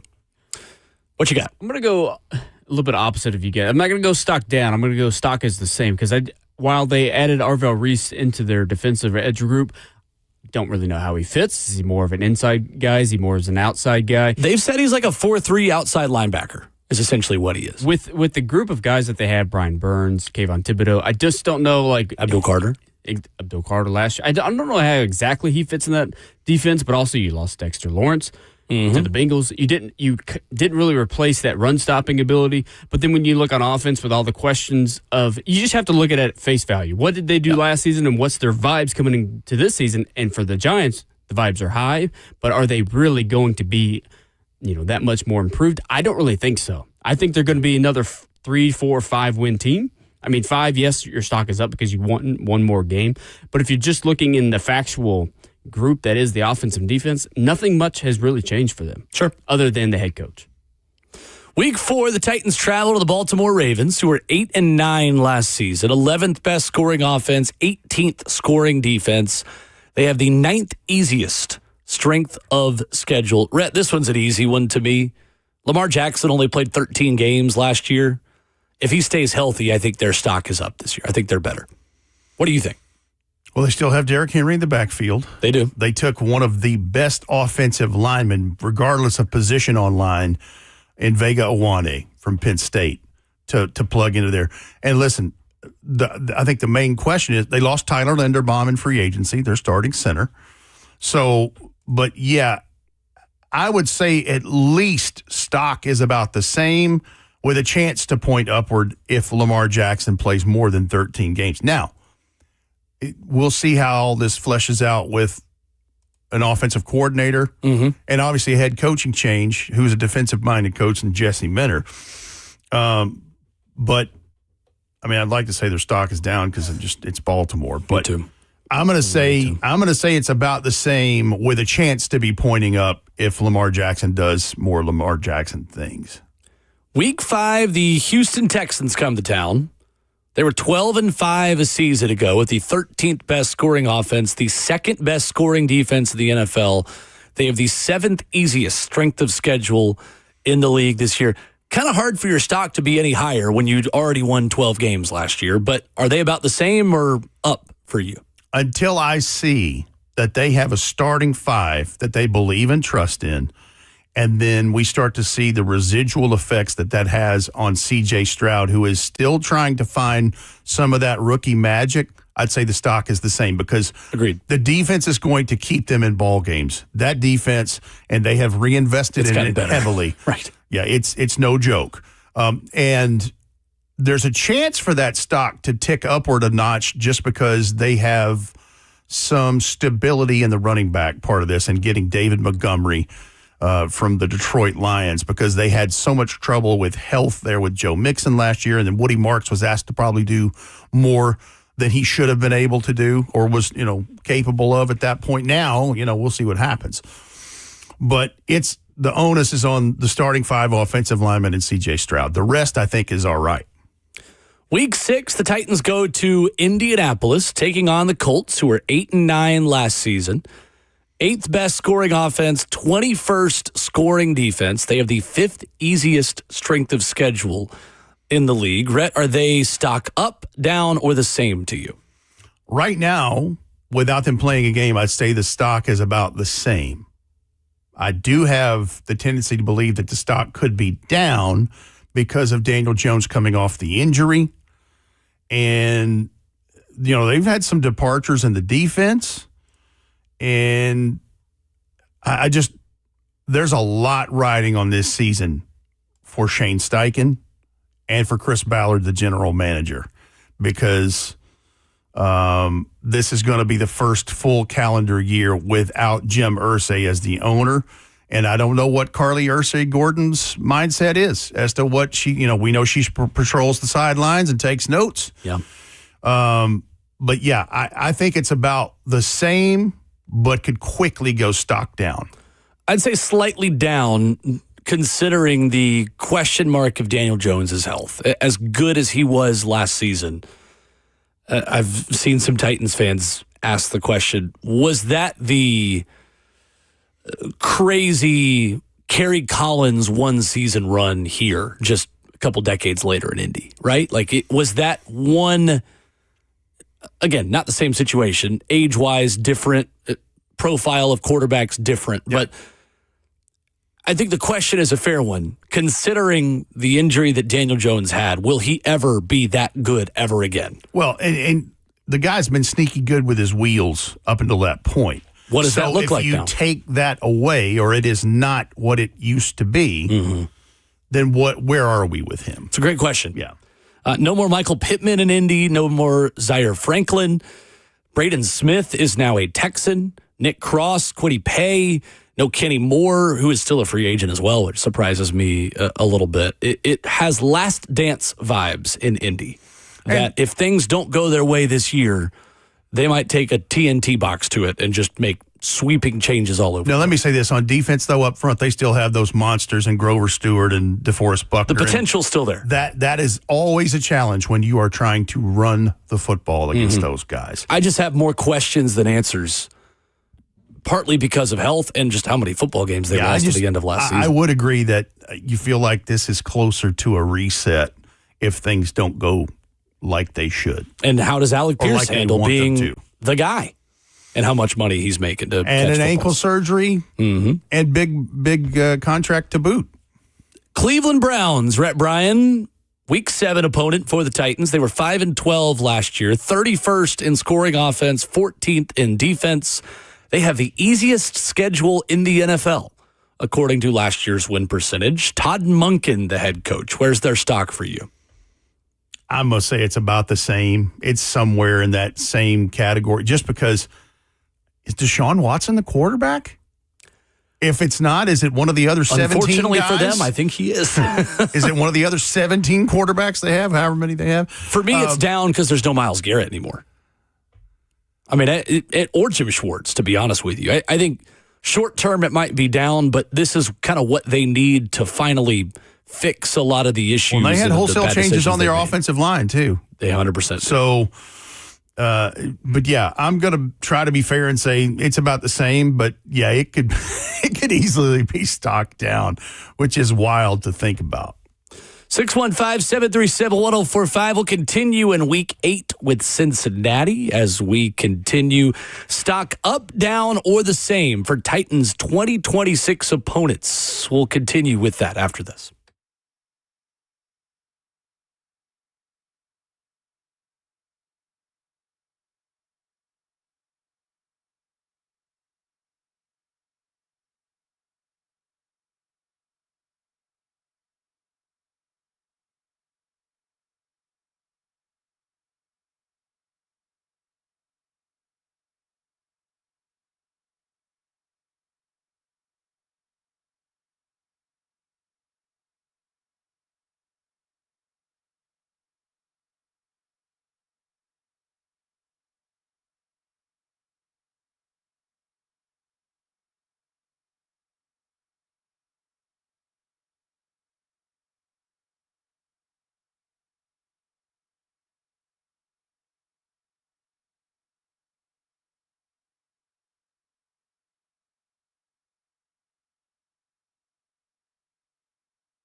Giving you a Titans opponent stock report as we continue here in hour two.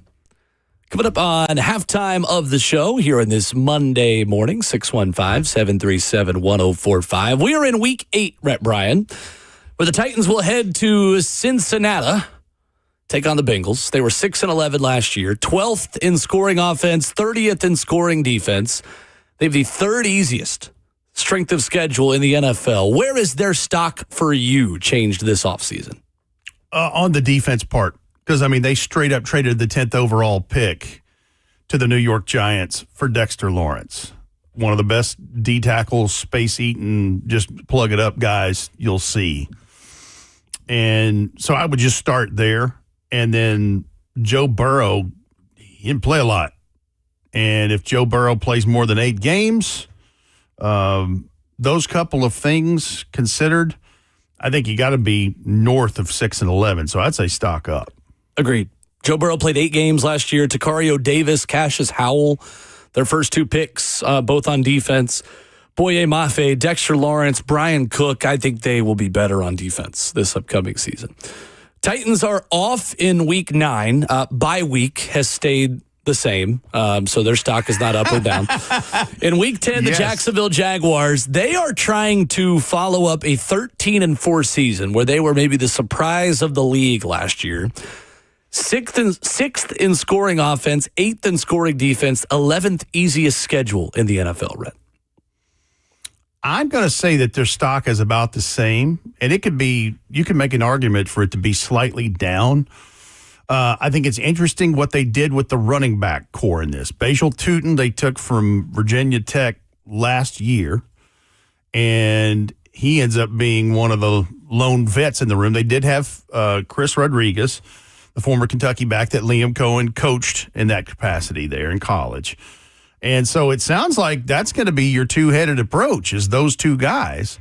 And then Travis Etienne slips out in free agency. Mm-hmm. But they've had no mass exodus of anything. And the key for this whole thing is, can Liam Cohen keep drawing up the stuff to keep Trevor Lawrence and those guys putting points on the board? I think the stock's about the same. The only reason I think it's slightly down is you have such a high bar to reach just to get to 13 wins again. I think they're probably 11 or 12 wins, so by win number, you would say they're slightly down. I think the challenge for them is take 11 or 12 wins right now. Absolutely, I would. No doubt about that. They forced 31 turnovers last year. That was second most in the NFL. We'll see how sustainable that is this season. And no Devin Lloyd. Devin Lloyd goes to Carolina, right? Right. So, yep. So question marks there for sure. Dallas in week 11. Dallas Stadium, a host of the FIFA World Cup. The Titans will be headed there. Cowboys were 7-9-1 last year. They literally could not be worse defensively because they ranked 32nd in the NFL in scoring defense, but they were 7th in scoring points and have the 13th easiest strength of schedule. Rhett, I think they're going to be slightly better this year because Caleb Downs and Malachi Lawrence are put into that defense, both outstanding early draft picks that should provide them immediate help. And I liked both of those draft picks. Me too. I really liked the Malachi Lawrence of it for a guy that was not considered in the top tier of the pass rushers in this draft. He was kind of at the bottom of that first pod. And, of course, Caleb Downs, he's been well touted as, the chess player in that third part of their defense. And, you still have Dak Prescott at quarterback. You still have, all the weaponry as long as you got CeeDee Lamb and, the things that they have. But, I would think that they're up from 7-9-1. In week 13, we'll skip 12 because we just talked about the Jags. So Titans head to Jacksonville week 12. Week 13 against the Washington Commanders, who were 5-12 last season. 22nd in scoring offense, 27th in scoring defense with Dan Quinn, the head coach and defensive-minded coach. 17th in strength of schedule ease. Jaden Daniels only played 7 games last year. I think this is another one, Rhett, where if they're healthy at quarterback, their stock is up. I would agree with that. And the only question I have on offense, They took Antonio Williams out of Clemson. Yep. They needed a 2 to go with Terry McLaurin. We'll see if he is the answer at 2. And then they've had some, departures in the offensive line of this. Right. But, yeah, if Jaden Daniels plays more than 7 games, they're pointing up. The Detroit Lions host the Titans in Week 14. They were 9-8 last year, 4th in scoring offense, 22nd in defense.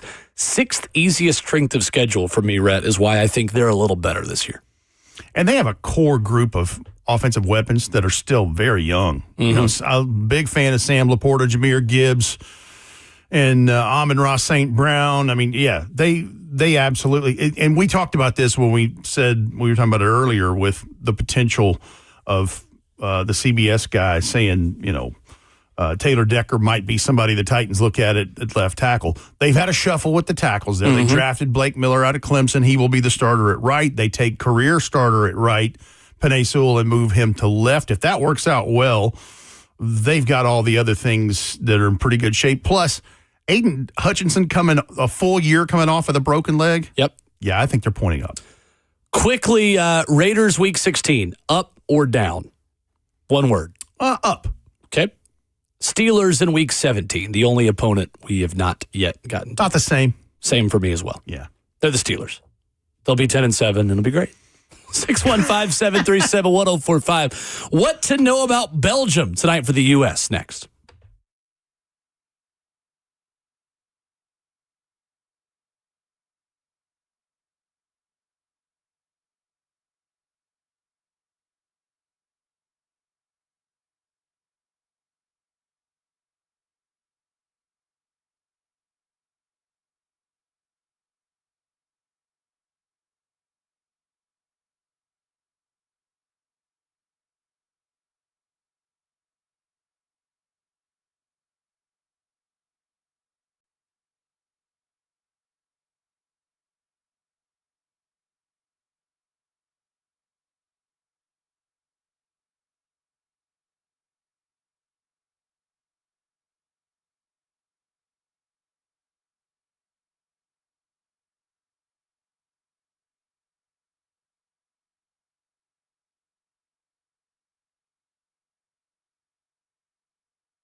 Second half of the show, hour 3 on Ramon and Will.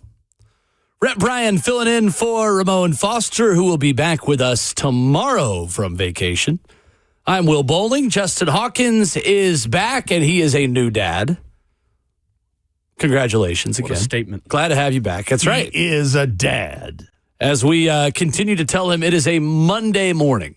Yes, thank you. We're all doing that, though, because the holiday fell on a Saturday. Like, Exactly. it's been what today? What is today? Exactly right. And I don't have a newborn, so That's true.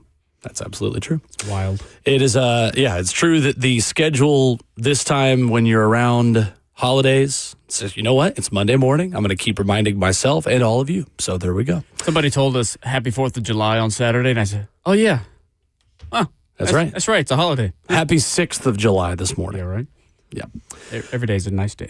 7 o'clock tonight, USA versus Belgium, as the United States looks to book its second trip to the quarterfinals in this millennium and third ever in the history of the FIFA World Cup, 1930 and 2002. The other times the United States has been into the last 8 of this competition. Last time it was by way of 2-0, as we remember it, 2-0 over Mexico in 2002. Obviously, the big story over the weekend is Fuller and Balogun's availability. After being told there was no appeals process for him to play in this game against Belgium tonight after receiving a red card in the second half against Bosnia and Herzegovina, FIFA, using Article 27 of its laws, are allowing him to play by suspending his suspension into a 1-year probationary period, essentially meaning he is available tonight. And the simplest way you can put it is that red card suspension does not carry over. So Belgium has not, because you had an update about this. Yes. That was supposed to be done by 7 Pacific time, It was supposed to be submitted by 7 a.m. this morning Central Time. Okay. An appeal that FIFA is allowing Belgium to do. So FIFA says in a statement that this move was a direct contradiction of the competition regulations and said it is exploring all potential options. Sources have told The Athletic that Belgium has now formally written to FIFA to appeal the matter, and the right to appeal has been granted. So both U.S. Soccer and the Belgian Federation were asked to make submissions by 5 a.m. Pacific time this morning. So that was an hour ago. And a member of the FIFA Appeals Committee tells The Athletic that, a member of the Appeals Committee who does not represent a federation in either UEFA or CONCACAF, so someone without a dog in the fight, Arbitrary. has been selected to hear this case. Submissions are made this morning. A ruling is possible before the game, but not guaranteed. At The Athletic, it's written, it says, it would be extraordinary at this stage if FIFA were to change their position a second time, with Balogun under a 1-game ban between Wednesday night until Sunday morning, until FIFA suddenly suspended that. It is unclear whether the appeal is merely procedural or has a genuine chance of moving the goalposts again once more ahead of a huge knockout game at a World Cup. So there is still a world where Fuller and Balogun is not available tonight. I think that's very unlikely.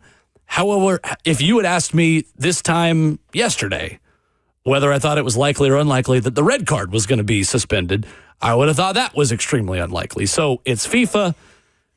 We really don't know. I think Fuller and Balogun will play tonight. I do think the United States will win tonight. I think even without Fuller and Balogun, the United States was going to have a pretty good chance to win tonight against Belgium. I'll get into the matchup specifics here in a minute. But all that being said, it's a mess. FIFA opened up Pandora's box by overturning 4 different red card suspensions in doing this exact same thing so that 4 different players could play in the group stage of this tournament. Cristiano Ronaldo had a 2-match suspension wiped away so he could play the group stage.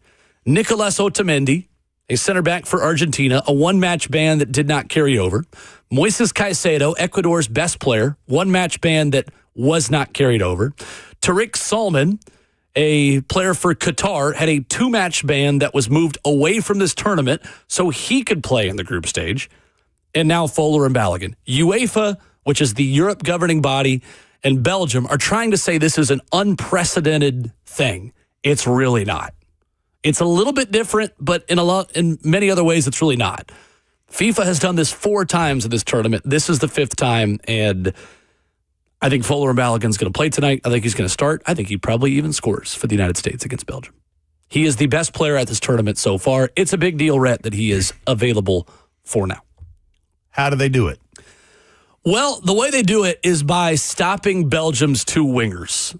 Those are the 2 danger men for this team. Leandro Trossard on the left, Jeremy Doku on the right. Either one of them could switch to either side. The United States will be tested in this game in a way they've not been tested in this entire tournament so far. You have players that are going to win 1v1 battles in dribbling at your back line. Really, that you've seen in 2 different players in this entire tournament through 4 matches. Kenan Yildiz and Arda Güler, the 2 players for Turkey, who were playing your backups, were able to dribble at your back line and just have success beating you off the dribble. Now, those weren't U.S. starters. There is a big drop-off from U.S. starters to U.S. backups, especially in the defensive spots. Leandro Trossard plays for Arsenal, so I am a bit biased, but statistically, it's my favorite team in London. Has created the most chances in the World Cup so far of any player in open play. So that's taking away corner kicks and free kicks. Jeremy Doku, one of the elite dribblers in the English Premier League, a player that struggles at times with the end product, with the assists, with the goals, but he will get the ball into dangerous areas. It's finishing those chances where he struggles a little bit more, but he is world class. This team does not scare me nearly as much as it did 12 years ago when the United States lost to Belgium in this same spot in Brazil in the 2014 World Cup. A lot of the names and faces are the same. Kevin De Bruyne is one of the all-time great midfielders in the history of the English Premier League. Now plays in the Italian top flight. Not the same player that he was 12 years ago. Romelu Lukaku is now 33 years old, leading the line for Belgium. He'll probably come off the bench. He is a bully, and I mean that in a complimentary way. He is a big, physical striker. Chris Richards versus Romelu Lukaku will be a big matchup late in this game. The U.S.'s best center back in Chris Richards. De Ketelaere will likely start for Belgium up front. You'll probably see Lukaku come off the bench. But the big question, Rhett, about this U.S. team was always defensively and in goal. Typically, it's the opposite. Usually, our goalkeepers are the strength of our team, and we kind of make it work up top with the attackers, with the wingers, the midfielders, and all of those things.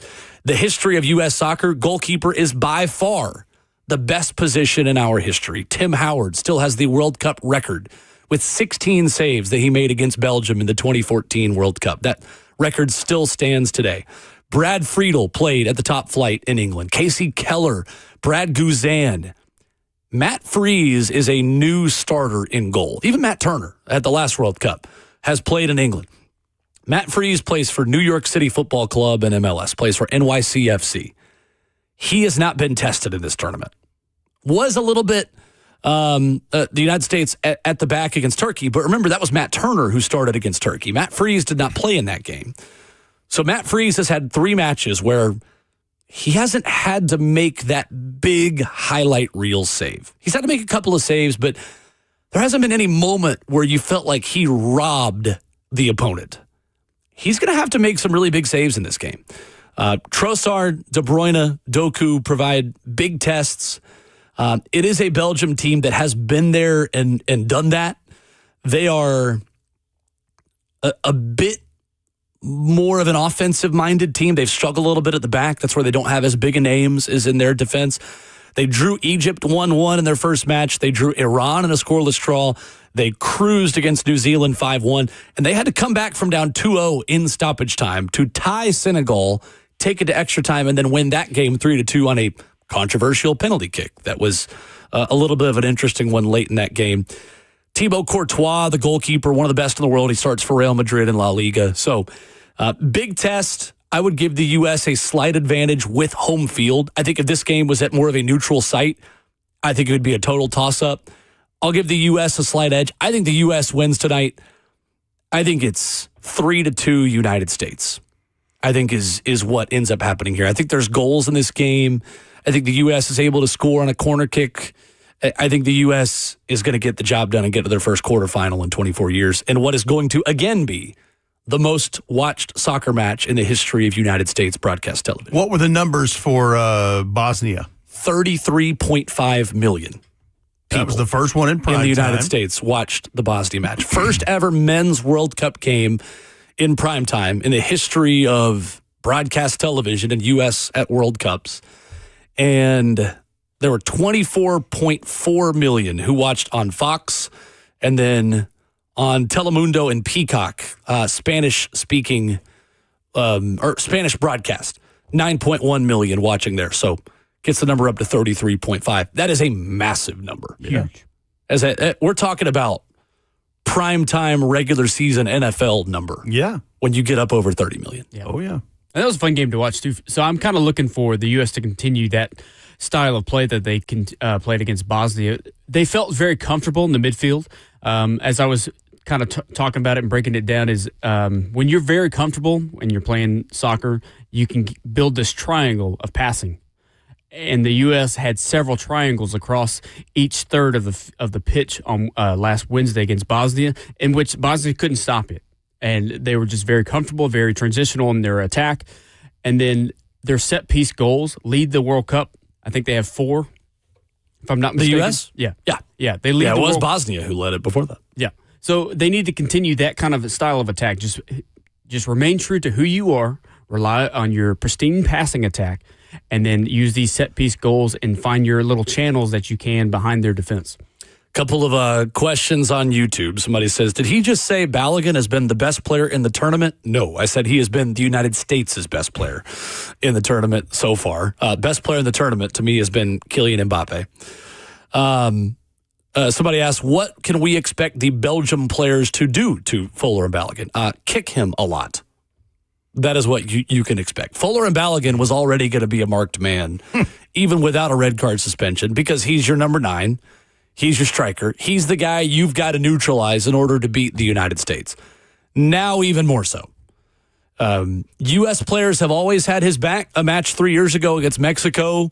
There were a couple of red cards given in that game. Weston McKennie had his shirt ripped off of him by Mexican players in that game because they had a red card for kicking Balogun as hard as he could because the U.S. had played Mexico off the field in that game and were up 2-0 on them and just doing anything they wanted to. The U.S. is used to having to defend Balogun because he gets a lot of physicality. He gets a lot of hard challenges, being the guy leading the line. That's what you call your striker, the guy who leads the line. So that is certainly not a new thing. But yes, that is going to be a part of the story tonight, is just how he is defended and how much this kind of becomes USA against the world. I like it. I don't think it's a bad thing at all, but the U.S. becomes a villain within this in the way that Fuller and Balogun was at the 11th hour made available to play for now. And you got a lot of people around the world rooting for Belgium, and that doesn't bother me at all. Mm-hmm. I like it. The vibes are high with the U.S. Vibes are high. They have not been this high in a really long time. Really long time. And I was curious how they would deal with that pressure against Bosnia, and they passed that test with flying colors. Especially considering they were playing with 10 men for the last 30 minutes. Mm-hmm. That could have gone south really quickly. They locked really quickly. They locked down. They looked great playing with 10 men. Yeah, and they also, like England did. They continued their passing attack as well with 10 men. It wasn't just they settled in on defense, but they transitioned that into still having some scoring attacks and potential opportunities with that. It was great. Great watch. Coming up, NFL 100 season is here. Titans disrespect season, unfortunately, here as well. The ranking for Jeffery Simmons, the latest sign of national disrespect for the local professional football team. We'll talk about it next.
Hour 2 rolls on your Monday morning edition of Ramon and Will. Rep Brian Will Bowling, 615-737-1045, the number. So on the theme of injustices in sports, like Fuller and Balogun being given a red card when he shouldn't have been given a red card, like Belgium claiming that it's unjust that he has now had that suspension be overturned. What about the injustice of the NFL 100 ranking? Because here we go again on a Tennessee Titans player being criminally underrated. So over the weekend, Jeffery Simmons' ranking came out. And I know that many of you, when you see this, like, I don't care about or many of you do. Either way, Rhett, this is a story. It is interesting, and I think it raises more questions about how the Titans do gain respect of their peers. So if you're unfamiliar, the annual NFL Top 100 list is determined exclusively by a peer vote of current active players. And players rank their personal top 20 players, with number 1 receiving 20 points, number 2 receiving 19 points, and so on. The league then aggregates those points to form a final countdown. Jeffery Simmons was ranked 83rd on the NFL's list of top 100 players. I don't like that. Led defensive tackles and sacks with 11 and tackles for loss with 17 last season. And was, I think, second in quarterback pressures. That's exactly right. How do we make sense of this? 83rd, or do we just say it makes no sense? It doesn't. It just doesn't make any sense. Part of it, too, listen, winning 6 games in 2 years does have an effect on this stuff. Even given the parameters and the outline of what you said of how this has come to this rankings, because it's player, right? Mm-hmm. Yeah. Yep. All right, so you said he was not on the list in 2025. Right. He was 73rd on the list in 2024, 58th in 23, and 78th in 2021. Okay. I think you could cut this number in half and it still wouldn't be high enough for Jeffery Simmons. I think he is closer to being a top 20 player than he is being in the last 20 of a top 100. Now, let me say this, because this is just a top 100, which people, I think, get a lot of wrapped up in, how this thing shakes out. Let's see where the other D tackles are in this list. Because last year, I'm looking at it, Quinnen Williams was 87. Cam Hayward was 83. Vita Vea was 76. Let's see who else is in here. Boom, boom, boom, boom. In the top 50, Jalen Carter was 43, but that's coming off of a world. 43. He was coming off a world championship. It's true. That's why I feel like that has some bearing on this recency bias, right? And Jalen Carter. So last year you said he was 43rd. That's what I'm looking at. Yeah, that was after a 4.5 sack season with 12 tackles for loss. But a world champion, right? Let's see who else. Dexter Lawrence was 17th on this list. That's more where I would think Jeffery Simmons should be. Because is around that, like top 25. Look at what the Giants have done in the last couple of years. They're in the same kind of spots where the Titans are now trying to get out of this. There's a world where Jeffery Simmons is a defensive player of the year candidate last season. A, if Myles Garrett doesn't break the all-time NFL single-season sack record, and B, that world where the Titans aren't a 4-win team. And then here's the other one that speaks of recency bias, and I'm not taking anything away from him because he's had a great career. Chris Jones was 12th. But that's in a place in Kansas City where up until this last year, they've won, double-digit wins in the regular season, world championships, the whole thing. But the Dexter Lawrence of it all, that's what is telling in this. That leans into your question and your point about this.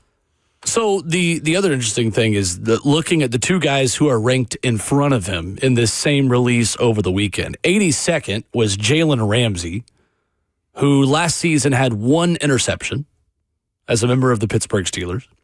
And Bobby Wagner, who is 3 days older than baseball and had 162 tackles and 2 interceptions last season. And I believe he is still a free agent, Rhett, if I'm not mistaken, Bobby Wagner. He does not currently have a team right now. That sounds right, yeah. So the question then becomes, what is it going to take for Jeffery Simmons to be correctly respected by his peers in the National Football League? If it's not leading defensive linemen in sacks and tackles for loss and pressures, career highs in both categories with 21 quarterback hits, a 91.4 PFF pass rush ranking, and not that football players really are all that wrapped up in PFF rankings, maybe like the rest of us are, what would it take for Jeffery Simmons to be given his proper credit? That's a great question. I mean, you're with the numbers that he had at the position, I don't know. And maybe the answer is John Franklin Myers. Honestly. Being with him. In this year's top 100 at 90, the first defensive tackle appears in ascending order here with Derek Brown with the Carolina Panthers, and rightly so. That dude. Absolutely. He got the bag, and he's been playing great ball there. Former Auburn Tiger. Yes. Let's see who else is in here. It's a really interesting process. Like, how much are players penalized? So he and Big Jeff are the only D tackles so far, but those other ones I mentioned, there's going to be some as we get towards and into the top 50 of this. But my question is, how much are players penalizing their peers through bitterness? Like, guys have been shown up by Jeffery Simmons. Like, can't stand that guy. I'm putting him lower on my list. I guess there could be some of that. I still say it has more to do with relevancy and top of mind with a team that has won a lot of games versus one who has not. Mm-hmm. I still, like, for example, in a way, I feel like this is a lot or kind of like the Pro Bowl voting process. Once you get in, you're in. Like, Jeff's going to be on this list pretty much for the rest of his career unless something goes crazy. And so I feel like there's recency bias in this. Whether you've done well, it's like, he's definitely top 50. They've won 12 games this year. They did last year and 2 years before. And if you won 3 games of the last 2 years, each of the last 2 years, I feel like that's part of it. Right. I really do. Right. Now, for the dudes that voted on this that are across from him in the trenches, wait a minute. Yeah. They're not selling him short. Exactly. Maybe out of spite, as you mentioned, but anyway. Why this matters, to me, I think the national respect part of it and the way that your franchise and the way that individuals within your franchise are viewed nationally can make you a more attractive free agency destination. When players look at equal offers from multiple places and they think about where they're going to get to play in prime time, where they're going to get the national respect, where they're going to see their name in lights, that matters to some people, not to everyone.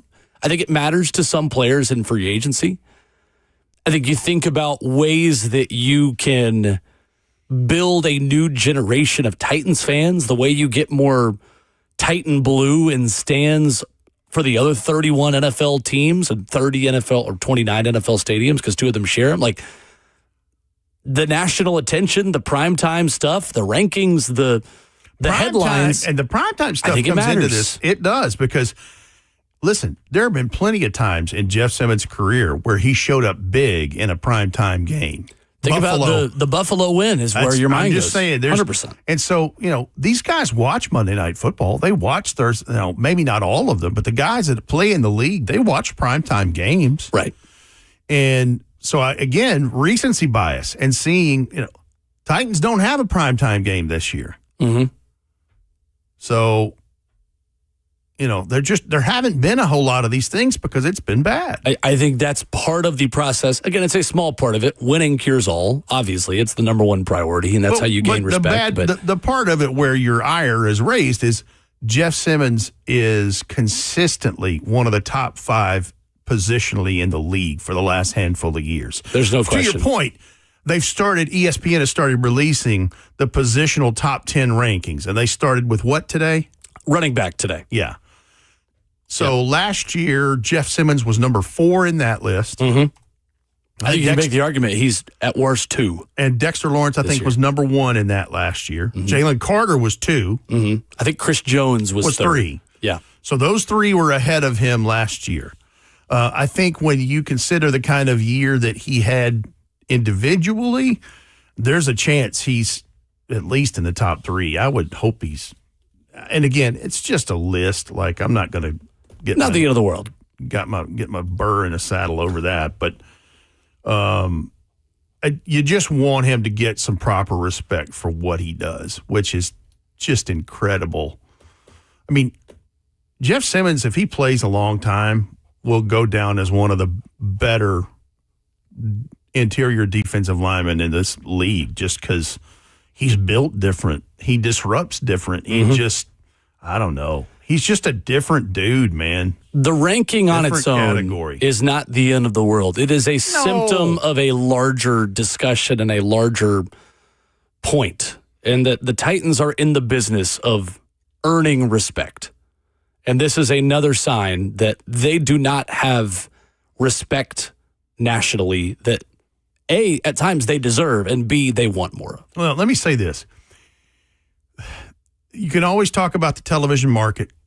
And yes, this is not Dallas. It's not Chicago. It's not L.A. or New York. But as Nashville continues its meteoric rise as a city, that will quell some of that. I mean, look at Saturday night downtown with the 4th of July. Mm-hmm. There's 500,000 people here. And one of the better fireworks displays you'll see anywhere in the country. Mm-hmm. And that's just one little part. But what I'm leading to is new Nissan Stadium and a Super Bowl coming. You know, that's going to help some of this. And hopefully the product on field will match some of that apex we think it will head to in the not-so-distant future. That's the goal. My curiosity is because this is a player's vote. Ramon has said multiple times on this show that some current and former Steelers players would message him talking about preparing to play not just the Titans, but playing Jeffery Simmons. Mm-hmm. Even if it was just, hey, man, 98. Watch out for 98. That's what's confusing to me is how he gets respect individually. Maybe, of course, this is just Ramon, and not everybody across the league is texting Ramon. But there's a you think? Well, that's true. That is very true. But it kind of baffles me because of the top 4 top defensive tackles in last year's ranking of just the position group. Jeffery Simmons ranks first in statistics last season. Jalen Carter is, about 26 years old, I think he is. He only had 3.5 sacks last season. He's a few years behind Jeff's exact trajectory. Right. But he's going to be probably a top 50 player. But you add the young age of, he's actually 25. You add the young age plus a high caliber Eagles defense, that in that market, and already won a world championship. In the market as well. And already won a world championship. Now, I'm telling you, that's a big part It of matters. Holding a Lombardi. Exactly. I mean, it bumps you up about 20 spots in these rankings. It's one of the bigger tipping points in a Pro Football Hall of Fame election. Yeah, for sure. It would be nice if they could release some of these, what they're actually voting on and some of these descriptions, because if some players are telling other former NFL players, you have to watch out for this guy, you would think 83rd best player in the league in dominance doesn't match up. And here's the other part of this, and you bring up a very valid question, Justin, is when does this ballot go to these players? If it's just on a typical Wednesday towards the end of the season and they're engaged in whatever it is they're doing in the game week preparation for their next opponent, they're not taking this super seriously. They're just checking a box. That's where some of this, I think, falls, not knowing how this is constructed. But I'm just thinking that it's probably something along those lines. Right. It's towards the end of the season. And if you had a season like the Titans did, you're like, all right, let me fill this out. Yeah. Him. Yeah. Okay, here you go. And hand it in. I don't know what that process is like. Sure. I don't know what the participation in it is like. Those things I would like to see as to how we truly arrived at this top 100 list. Yeah. It's interesting. It is interesting. I'm curious how much Jeffery Simmons in this new system can break the mold of snap count and rotation and being subbed out as much as Robert Saleh likes to rotate guys in and out. And it's the thing that Jeffery Simmons, in his few availabilities that he's had publicly, has spoken about. He so told you us. know it's something on his mind. He told you at the golf tournament, his golf tournament that day, and he said it at the podium more than once this offseason about he's still lobbying. He wants to be in there. He wants to make plays. Yeah. He told us last Monday when we had him on the show and sat down with him, he said, I am determined to prove that I am built different. And I don't need to come off the field as much as a lot of defensive linemen in this system come off the field. Quinnen Williams was typically around a 60 to 70% snap count. Jeffery Simmons, if he'd been healthy for all 17 games last year, was tracking more for 80 to 90% of and the you snap just count. said the difference in how Robert Saleh sees this. If he'd been healthy through the rest of the season. That's a good point. Because the snap count factors into that for sure. And the challenging part of it, again, is how do you know what is the biggest play of a football game? You may sub out Jeffery Simmons on a 2nd down and 6, and they may have a 40-yard touchdown pass that in hindsight is the biggest play of the game that you would have liked to have him on the field for, knowing what their play call was. But you may have been hoping that he'd be out there for 3rd and 6, and then that would be the biggest play of the game. You're never going to know. And in a perfect world, maybe a reduction in snaps allows him to be the absolute best Jeffery Simmons he can be for those snaps. That's the goal. And you get the best. And then he's going, okay, well, maybe there's something to this. I'm but the competitor fascinated. in him is struggling with that. Right. Or at least battling with it. I'm fascinated by the process. How do you decide when to take Jeff out or put someone else in? How data-driven is that based off of things you know on heart rate and exertion and how much of that is a plan you have? Situational play, too. Like, hey, we know that this team likes to run this kind of play, this kind of action on 3rd and short. Yeah. Do we need Jeffery Simmons for that? Do we not? I mean, you always need Jeffery Simmons, let's be honest. Are you trailing in score? Right, Are exactly. you leading in score? What quarter is It's it? the kind of stuff we're gonna learn about Robert Saleh once the live bullets start flying with an 8-game setting. Yep. That's for sure. Coming up, last night, England beat Mexico in Mexico City to advance to the quarterfinals of the FIFA World Cup to take on Norway in Miami. But one of the funniest post-game interviews I've ever heard happened right after the game. You've got to hear this coming up next.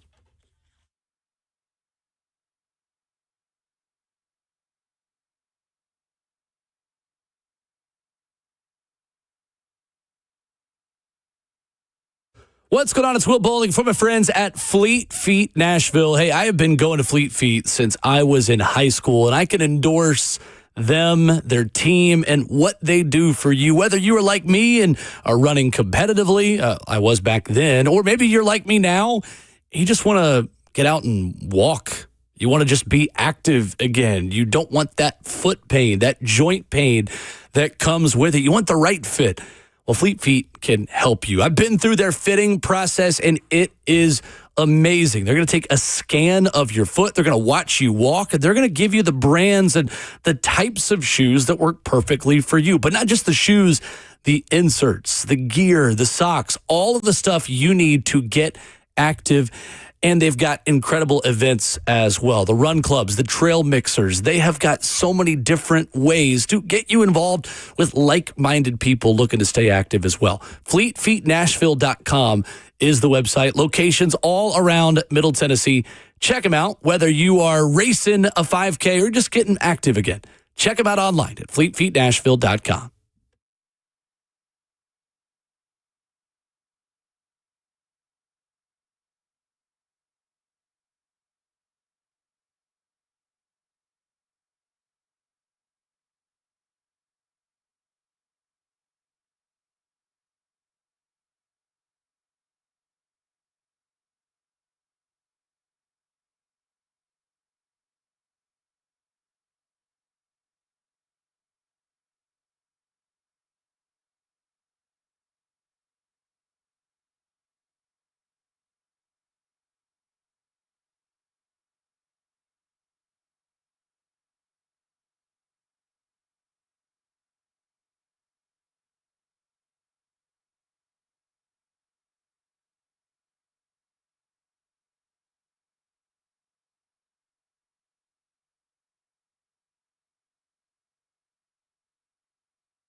Post-game interviews are often very fun. And last night, we just had a submission into the Hall of Fame of post-game interviews. Ramon Will continues. Rhett Bryan, Will Bowling, 615-737-1045. Ben Wright of 615 Soccer going to talk some World Cup and U.S.-Belgium with us coming up here at 9:20. Last night, England beat Mexico, and Harry Kane had the game-winning goal. England's all-time leading goal scorer in the World Cup. You could argue English, now the English GOAT, best player to ever play for England. I think you could easily make that argument at this point. Had the game winner last night and then talked to a BBC reporter. And, I use the word talk relatively because he kind of didn't talk because he couldn't. This was Harry Kane last night on British and American television. This is amazing. Listen to this. Well, Harry, huge congratulations. What a contest, what a win. But I just firstly wanted to ask you what's happened over there by the England goal, because there looks to be some concern. Yeah, Jordan, my place is gone. Hendo just fell over there. I think he's okay. Just something to do with his arm. Okay, well, as for the performance, I think it says it all, the fact that your voice has gone. That was some contest to watch. What on earth was it like to play in? Yeah, it was a crazy game. We had to fight. We had to find something. I've just been sitting there. I can't really talk, but all the occasion, the team, everything against us, we found a way. I was going to say, is that what pleases you the most, the resilience today? Because even your penalty, a word on that as well, not the one you scored, the one you conceded. What did you make of that? Yeah, I thought I got to the ball first. It was one of those days that the ref gave a lot against us. And, it gets worse. In the end, it didn't matter. So, I'm happy. I'm going to try one more question if your voice holds out. What can this do for England going forward? You've got a quarter-final in Miami against Norway to look forward to. What can the England fans look forward to now? Well, just look at them here. Incredible. Unbelievable support. Speechless. I can't even talk. So go and rest that voice. Rest up. Thanks, Harry. There you go. First of all, to the young lady who's they call presenter for BBC. Yes. It's like, I'm going to ask you one more question if your voice will hold out. It didn't hold out for the first one, much less the extra one. Anyway. Kelly Summers, her name. With all due respect to Kelly, I probably would have punted on that way quicker. But she's probably working under some kind of, directive or obligation to ask a certain amount of questions. But it is incredible. That's got to go on the board. I was trying to think of what we should say from that. Either that or the incredible support. Unbelievable support. There you go. That's the one. Unbelievable support. Oh my gosh. That sounds like some Mrs. Doubtfire in there. He sounds like Winnie the Pooh to me. Oh, incredible support. Yeah, a little hoarse and a little high pitch for that, but yeah. Unbelievable support. that part right there is what sounds like Winnie the Pooh. I've got a rumbly in my tummy. Yes, see, there you go. I need some honey. Oh, look, there's a bee. That's literally what Harry Kane sounds like. A great game last night, though. Happy for England as which is the reason he had no U.S. voice. soccer fan. Yeah, that's right. That's right. My goodness, the spectacle. I love it when a big game like that lives up to the hype.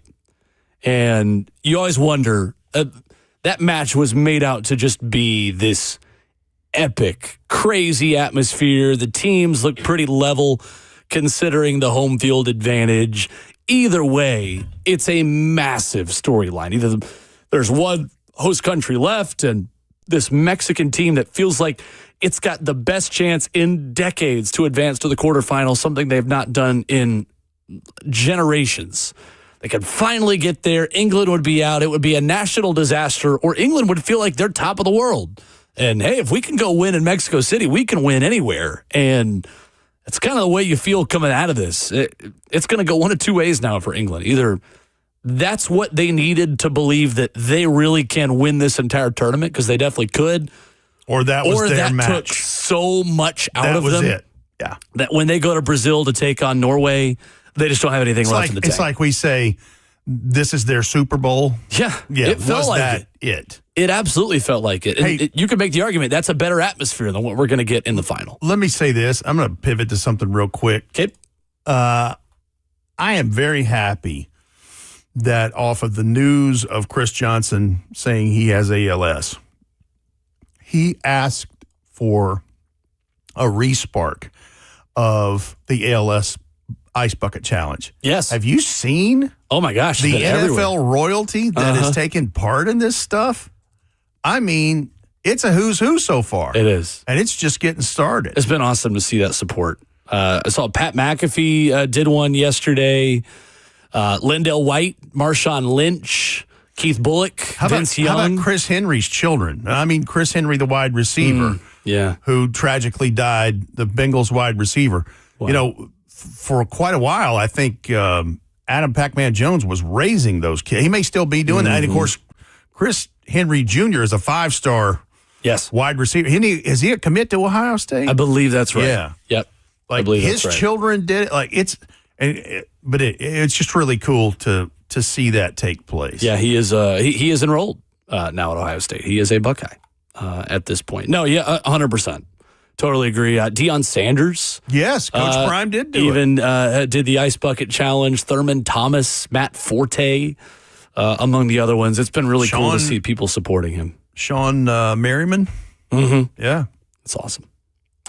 Coming up, today is a big day if you're a Vols fan, because today you start to see the home jerseys for Adidas for Tennessee football, basketball, baseball, softball, all the sports.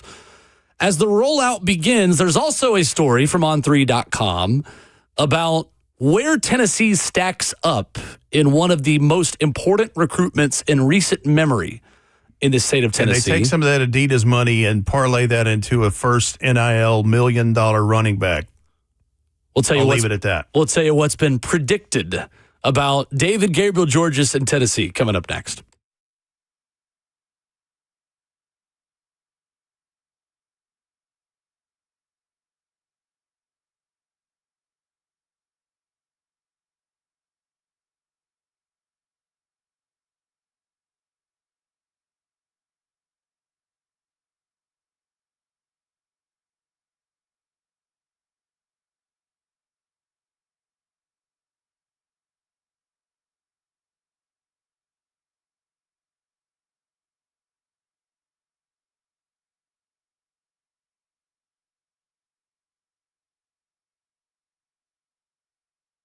A day at the spa, the perfect gift for birthdays, anniversaries, or any occasion.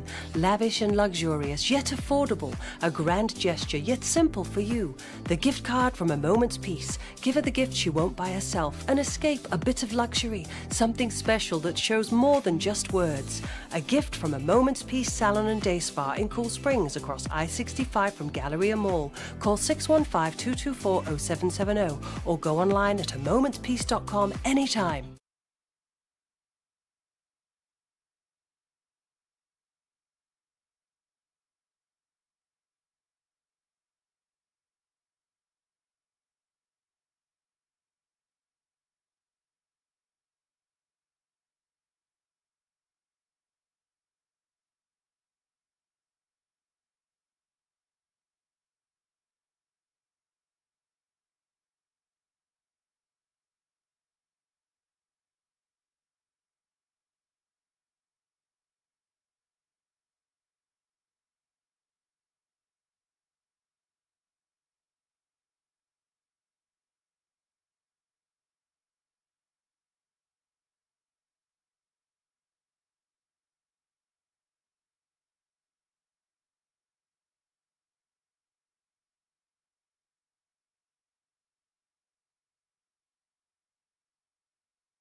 9:02. Good morning. Live from the Circus Sports at the Mint Kentucky Downs studio. I'm Justin Hawkins. Big news for Team USA in the World Cup yesterday as FIFA announced that forward Fuller and Balogun will now be available to play in the USA's round of 16 match against Belgium tonight.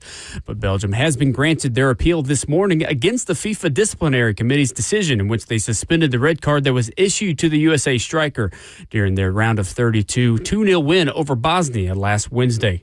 Tonight, kickoff between the U.S. and Belgium takes place at 7 p.m. in Seattle on Fox. Another World Cup action today. Portugal takes on Spain in their round of 16 match at 2 p.m. in Arlington, Texas. Yesterday, Erling Haaland of Norway scored twice to beat Brazil 2-0, and they send Norway into the World Cup quarterfinals for the first time in their history. Also, despite being down to 10 men, England ended Mexico's World Cup journey after a 3-2 loss last night. Now the U.S. remain as the only host nation in the World Cup after Canada lost to Morocco 3-0 on Saturday. For all your foundation repair and waterproofing needs, you got to go to USSTN.com. Breaking news at once on your home for the Titans involves. This is 104.5 The Zone.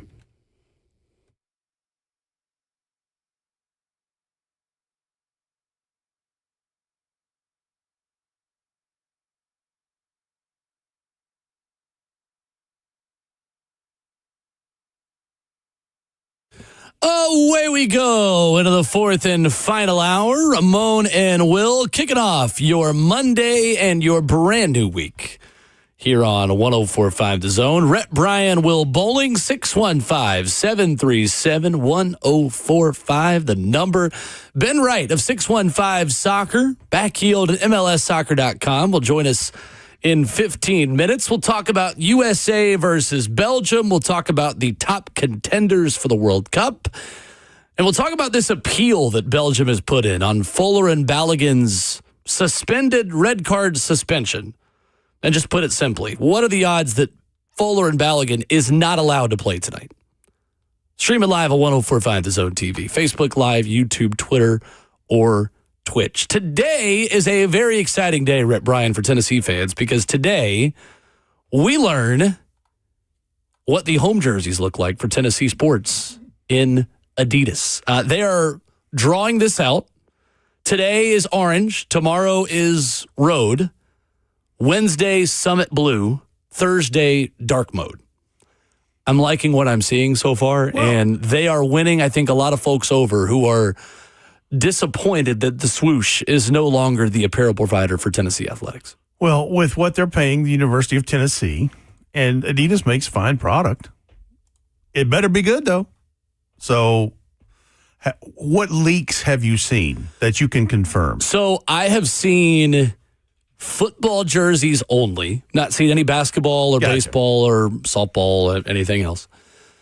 One of them somewhat confirmed because of the Adidas promo video, I believe came out Thursday morning last week. We were not on air when all that stuff was starting to kind of flow out there, of Peyton Manning wearing the retail jersey at the end of it, talking about they've got NIL deals for athletes in all sports and even washed up quarterbacks. And it's him wearing the retail jersey at the end.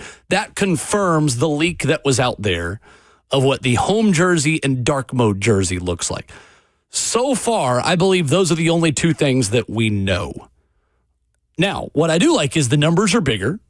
It is more of a block font that looks a little bit more like the number 16 jersey that Peyton Manning wore. That was also Adidas. Big fan of that, yes. It's not the Nike font that debuted in 2015 when Tennessee started this contract with Nike. So that has confirmed what we believe, that orange and black jerseys that were out there are legit. My rule is always, I'm going to wait until I see it with shoulder pads on. Sure. With a helmet on, with the whole context of everything, because retail versions of things will look very different. But I'm excited. You know I'm a jersey guy, so this is a big week for me. Here's the thing, and this is kind of this is where we are in life. Mm-hmm. Think about the jersey and brand reveal that the Titans had just a few months ago. Yes, and we're in a world that I'm glad that we're in to be able to see cool things like. Used to was just, hey, there's that. It's a variation of this. Let me put it this way. I'm doing a poor job up until this point. It would be like Cleveland Browns updates. That's what it used to be like. Right. And then in the modern world, where these athletic companies put pen to paper and literally things on storyboards, and you get to see some really cool stuff. Now, some of it may have gone off the deep end with some of those teams. But Sure. with the teams you care about, anyway, it's exciting. Adidas has come a long way in the 10 years that Tennessee's been with Nike. And the most important thing is that Tennessee retains editorial control of what the jerseys will look like. They get to design them, which means you're going to get the right shade of orange, which they've reportedly been working a lot on since this contract was signed. And it means you're not going to get checkerboard sleeves like you did 11 years ago as well. So I have high expectations. I think it's going to be great. I think Adidas is going to help Tennessee in recruiting. And that's our segue to one of the biggest in-state recruitments in the history of Tennessee football that is taking place right now. Because Baylor running back David Gabriel-Georges, if you haven't seen him play, is the closest thing to Derrick Henry that I think has ever been a Tennessee high school running back. He is Canadian, so you could also call him a Canadian high school running back. But this is coming out of Tennessee and Ohio State. On3.com over the weekend had insiders for Rivals, On3 and Rivals, one umbrella, calling their shot on where David Gabriel-Georges is going to go. And it's all Tennessee or Ohio State at this point. What I find most interesting is that On3 reporter Pete Nakos is calling his shot saying Tennessee. And he writes, sitting here right now, Tennessee has the biggest offer on the table. Regardless of where he lands, he will be the first $1 million high school running back recruit. Most of the time, the most money wins out, so I'm going with the Vols for now. Now, there are a lot of insiders who call their shot on this, and they are pretty split. It's about 50-50 between national writers saying Ohio State or predicting Tennessee. And for what it's worth, Steve Wiltfong, who is one of the major people within this, says Ohio State for On3. And he's had that prediction since April of 2025. Rhett, this is a transformative recruitment for Tennessee offensively. This is the kind of player that I think if he was eligible to be a college freshman today, would at the very least be one of 3 Tennessee running backs you would consider starters by committee. He would play for Tennessee this year if he was eligible. Well, if you're paying him $1 million, opinion. you're going to anyway. Right. But the resume and athletic traits that he brings, you probably lean in that way anyway. Mm-hmm. But the money just accelerates all that. I am not going to pretend to be inside David Gabriel-Georges' head and predict with any 100% level of confidence where he's going to go. Right. Obvious where he would go. I'd already tell you. It wouldn't be Columbus, Ohio. That's exactly right.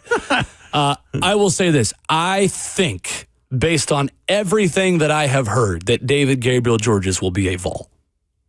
I say that not as an expert on recruiting. I say that as someone who is on a radio show, this one, with 2 experts on recruiting who join us weekly, in Austin Price and Brent Hubbs. They have continued to be consistent that Tennessee has done as well as they could.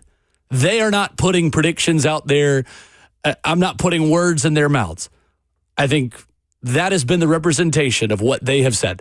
Tennessee has done a lot in this recruitment. Where I base my opinion is in that Tennessee, over the last 3 years, has gotten its top target. Tennessee has had a really good hit rate on when they go all in for the top guy on their board. They typically get them when it's David Sanders, Tristan Keys, Faison Brandon. Tennessee's pretty good at a full court press. And from everything I've read, from everything the VolQuest insiders have said, again, I'm not putting a prediction in their mouths. I'm speaking purely for myself. My gut feeling is that David Gabriel-Georges will play for Tennessee. That is my gut feeling. That being said, he's going to commit July 22nd, and I'm not going to feel 100% confident in that until there is pen to paper in December. Yeah. And that was even the case with David Sanders. There was a last-minute push from Ohio State for David Sanders. You got to take all this stuff with a grain of salt. My opinion should not mean much. I'm just simply giving it to you because, I don't know, you asked. Not really. But because that is my opinion. And that's the full context of kind of what I believe within this thing. So Again, I'm giving you my opinion, and I say it with no level of confidence whatsoever. Let me say this. I hope you're right. I hope so, too. Because University of Tennessee's had some pretty damn good running backs over the years. This guy's got a chance to put his name with some of those other names. Travis Henry, Travis Stevens, Jamal Lewis. Oh, my God, man. There's so many. Gerald Riggs. Charlie Garner. Mm-hmm. Montario Hardesty. Reggie Cobb. Like, just keep going down. Arian Foster. Yeah. No. Dylan Sampson, you got to put in that discussion now, too. Yeah, I mean, there's been some really good ones. The thing that goes most under the radar with Tennessee football is how dependent they are on the run game. And it's always been by committee. Tennessee, I mean, even with Dylan Sampson, Deshaun Bishop carried the football quite a lot within that offense a couple of years ago. Duo, Travis Henry, Travis Stevens. Right. Yeah. But I think it's going to be interesting to see what happens if Tennessee has that kind of all-American, first-round draft pick potential, like elite talent. Doak Walker finalist type of running back. And Dylan Sampson was that in a lot of ways. But DGG is a different kind of profile of back. He's a bit more, if you haven't watched him play, he's closer to what Jalen Hurd was coming out of Beach High School. He's a big athlete who just runs through you, but also has the speed to round a corner and run around you. How is he in his receiving out of the backfield prowess? Good. He's good. He can catch. Yeah, he can do all those things. I mean, he can block. Legitimately, I've not seen a more college-ready prospect in a really long time in this state. And I've been blessed to be around some really good high school football players. Watching this guy play in person in Chattanooga at the D2 AAA state title last year with a lot of really good players on the field for both teams, he just looks different. It looks really close to what Derrick Henry's highlights looked like at Yulee High School right outside Jacksonville. And he's doing it at the highest level of high school football in Tennessee. This is D2 AAA. This is Ensworth. This is McCallie. This is Brentwood Academy. It's MUS. It's MBA. It's CPA. Like this is the league, top to bottom, in this state where there are no off weeks, and they're playing some of the top teams in Alabama and Mississippi and Ohio. Like the guy's just different. So I think it's going to go Tennessee's way. I say that with no inside knowledge. I'm reading between the lines and reading all the stuff that all y'all are reading. I just think Tennessee's track record is pretty good in recruitments like this. So we'll see.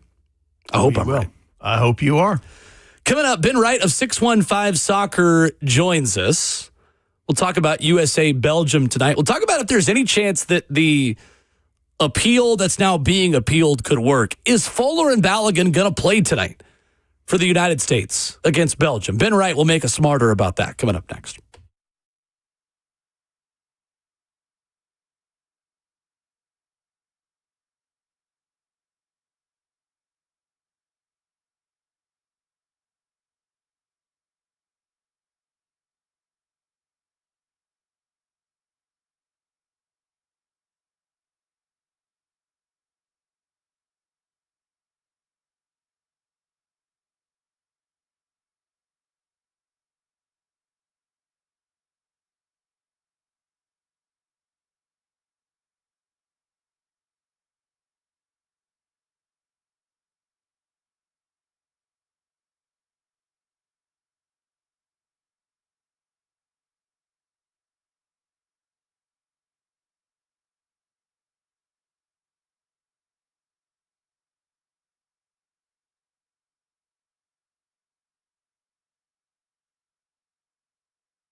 So tonight, the United States has the first time or opportunity to advance to the quarterfinal of the World Cup for the first time in 24 years. We've got appeals of appeals.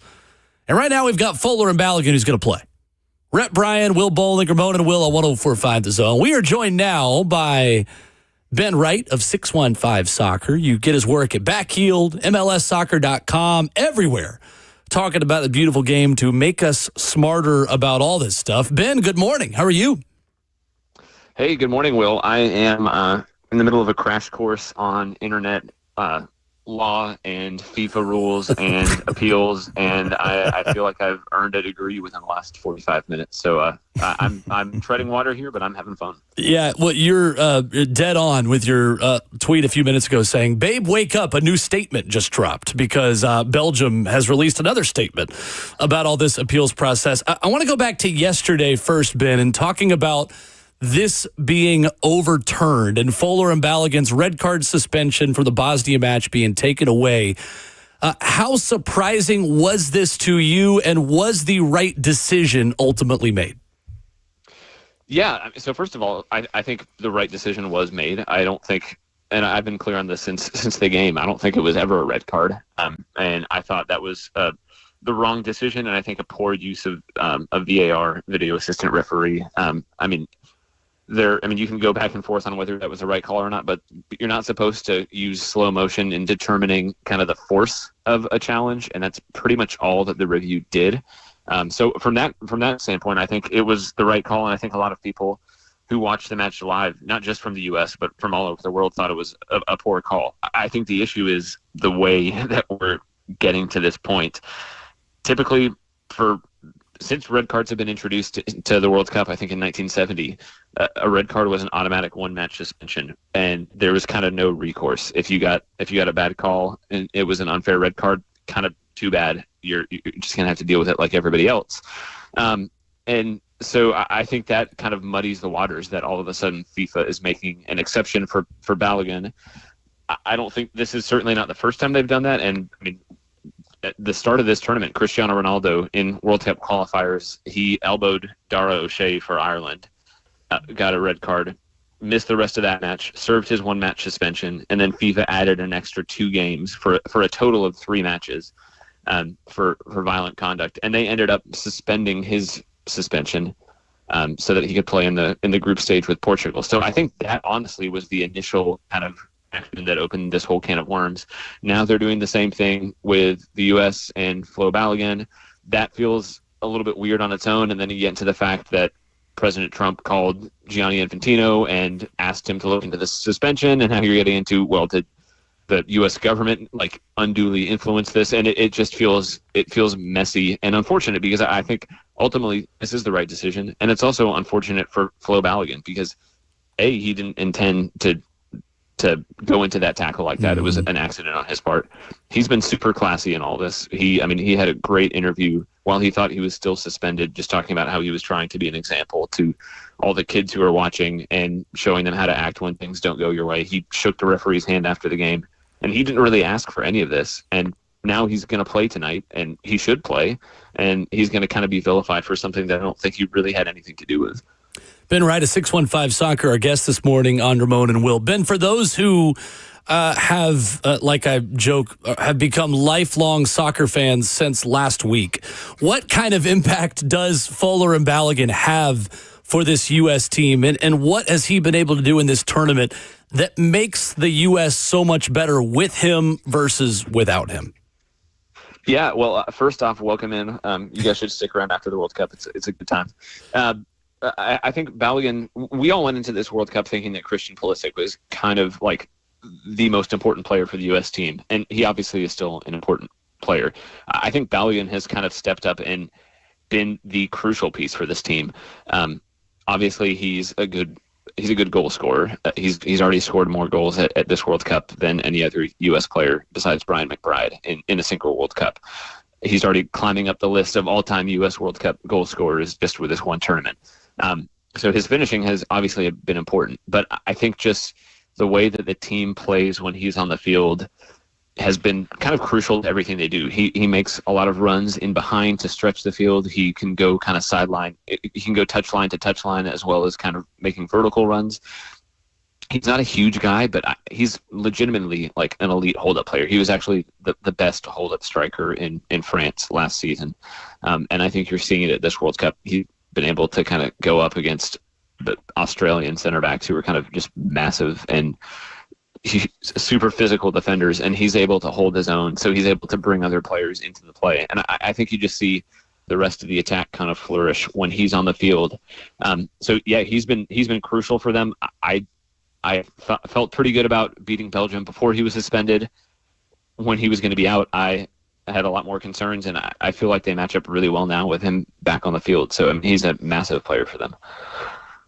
Ben, given all of the things that have been swirling around Balogun with this suspended red card in the less than 24 hours, I guess we've been talking about this publicly. Do you have any concern that this might serve as an unnecessary distraction to Team USA? Because Belgium, I mean, this is a tough match tonight. Yeah, maybe a little bit. I hope that kind of the U.S. comms staff has taken all their phones away and are just kind of insulating them for this. And honestly, that's probably what you want on a match day anyway. So I don't know. I probably have a few concerns, but it does feel like through this tournament, Pochettino has been able to unite the team and keep everybody focused and keep everybody on the same page. So I think I'm probably going to trust him on this one, but it does feel, certainly for everybody who's not playing, it feels very messy. Ben Wright joining us here on Ramon and Will this morning on 104.5 The Zone. Ben, if they beat Belgium tonight, how do they get it done in your opinion? I think just by playing the same way that they've been playing through the whole tournament. I think they've gone toe-to-toe with some really good teams. I mean, we all kind of were blown away by that 4-1 win over Paraguay, and I think maybe wrote it off as a bad Paraguay team. And then that same Paraguay team went on and eliminated Germany and just held France to a really tight 1-0 win. So maybe in retrospect, that was a much more impressive win than anybody kind of gave them credit for. And I think that's really set the tone for how they played. They play with the ball a lot more than anybody expected them to. They're the midfield trio of Tyler Adams, Malik Tillman, and Weston McKennie has been one of the best at the tournament as far as just disorganizing teams with the ball. I think they match up really well against Belgium. I mean, this is an older Belgium team.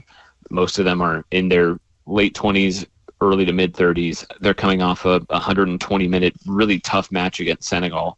And I think the U.S. just has the legs to really cause them problems. But I also think they have the tactical and technical ability now with Mauricio Pochettino's system to really go toe-to-toe with them. And I think this is, of all the matchups that the U.S. could have drawn against kind of the elite tier of European teams, this feels like the most winnable for them, for sure. Ben Wright of 615 Soccer, a guest this morning on Ramon and Will. On the flip side then, Ben, where can Belgium hurt the United States? Where will they be looking tactically at this game, feeling like they could have some kind of advantage over the U.S.? Yeah, I mean, you got to go back to their friendly in March when Belgium won 5-2. It was obviously a very different U.S. roster than what we're seeing here. So I don't know if you can take too many parallels from it, but I think the way that Belgium play, you can absolutely look at. I mean, first of all, Kevin De Bruyne, he's 35 years old, but still one of the best playmakers in the world, and he is one of a handful of players who can see the smallest gap in between your lines and hit it without really thinking about it. So he'll kind of exploit any weaknesses he sees, which is something I don't think the U.S. have faced a player kind of with his passing range yet. And then Jeremy Doku is one of the 2 or 3 best kind of 1v1 dribblers in the world. So he can certainly isolate his defender, take them on, get a cross or a shot into the box. So I think it's going to put a lot of emphasis on Alex Freeman, who is probably going to come up against him a lot. He plays kind of on the right side of the U.S. back line. I think he's going to end up a lot 1v1 with Jeremy Doku, and he's going to need to have an all-timer of a performance to keep him quiet. Ben, I know asking what FIFA is thinking or what they could do is like asking you what the weather is going to be in 6 months. But as Belgium is now appealing the appeal on Fuller and Balogun, and we're still waiting the 100% confirmation that he's going to be available, do you think there's any world that they win the appeal? Or from your understanding, is this more of a procedural box that FIFA is now checking to allow Belgium the right to take the appeal to an appeal, which, yes, is as complicated as it sounds to all those listening. Yeah, I mean, well, I'm going to make it even more complicated because now I'm seeing some reporting that Belgium might have even missed the window to formally respond to the appeal and kickstart that whole process. So I don't know, and I think FIFA really opened a whole can of worms here. I think, like we talked about before, I think it was ultimately the right outcome that Balogun should play.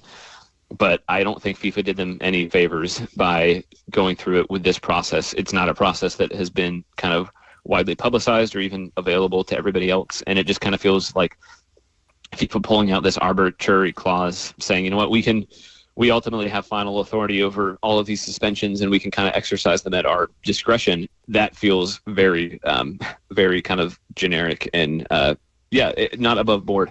So I don't know what's going to happen. I would be shocked if they overturned the overturn because that just feels like an insane thing to do the day before. Right. But I was shocked that they overturned it to begin with. So you never know. I think the one thing that I hope doesn't happen is that this gets dragged out and brought to the Court of Arbitration for Sport or something like that within a few months after the game, and they retroactively kind of I don't know what they would do, but it feels like this has the potential to drag on for a long time after the match is over, and I don't think that really helps anybody. But I think FIFA did this to themselves, and I think the only thing they can do from here on out is to make an actual formal appeals process, which, to be honest, every other league in the world has, and I think FIFA should have done years ago. 100%. Ben, on the way out, Spain and Portugal is before the United States and Belgium tonight. The U.S., if they win, would get the winner of that game. Is there a better matchup between these two teams, and who do you give the edge in that battle of heavyweights and battle of rivals as well in two neighboring European countries? Yeah, I mean, for starters, that's just going to be a fun game to watch. I mean, obviously, centuries of history between the two teams makes it interesting. So I'm going to be definitely locked into that one. I don't know if there's a better or worse opponent for the U.S. because I think neither of them have quite lived up to potential so far this World Cup. I think going against Jamal kind of terrifies anybody, but he hasn't been at his best so far this tournament. And I think for Portugal, too, their midfield is obviously elite, but I do think Ronaldo holds them back. And I don't think it feels crazy to say about Cristiano Ronaldo, but I don't think Chris Richards and Tim Ream are going to be particularly anxious about playing him. So I don't know. I think they're both tough, but I don't think at this point the U.S. are super afraid of anybody, and I think they've shown that they can kind of hang with anyone. Ben Wright of 615 Soccer, our guest this morning on Ramon and Will on Twitter at Ben Wright. A great follow for U.S. and for MLS and Nashville SC, which is back in 11 days as well. Ben, appreciate you, man. Hope to see you at Geodis tonight. Sounds good, Will. Save me a seat. Yes, sir. I got you. All right. Ben Wright with us here this morning. Good stuff from him talking USA and Belgium. And if you also would like to come to Geodis Park tonight, NashvilleSC.com, where you go to claim a free ticket. Got to RSVP there. I'm told that Nashville left back Dan Lovitz will be in the building as well. He's going to be doing an interview with CBS, who's going to be broadcasting live from 6 to 7, and then doing autographs and photos from around 6:30-ish until kickoff. So you can meet the starting left back for the number one team in MLS. We're the only team that can say that because we are the only team that is ranked number one right now at the top of the table in MLS. So let me ask you this, too. Yeah. While you're having bragging camp, and rightfully so.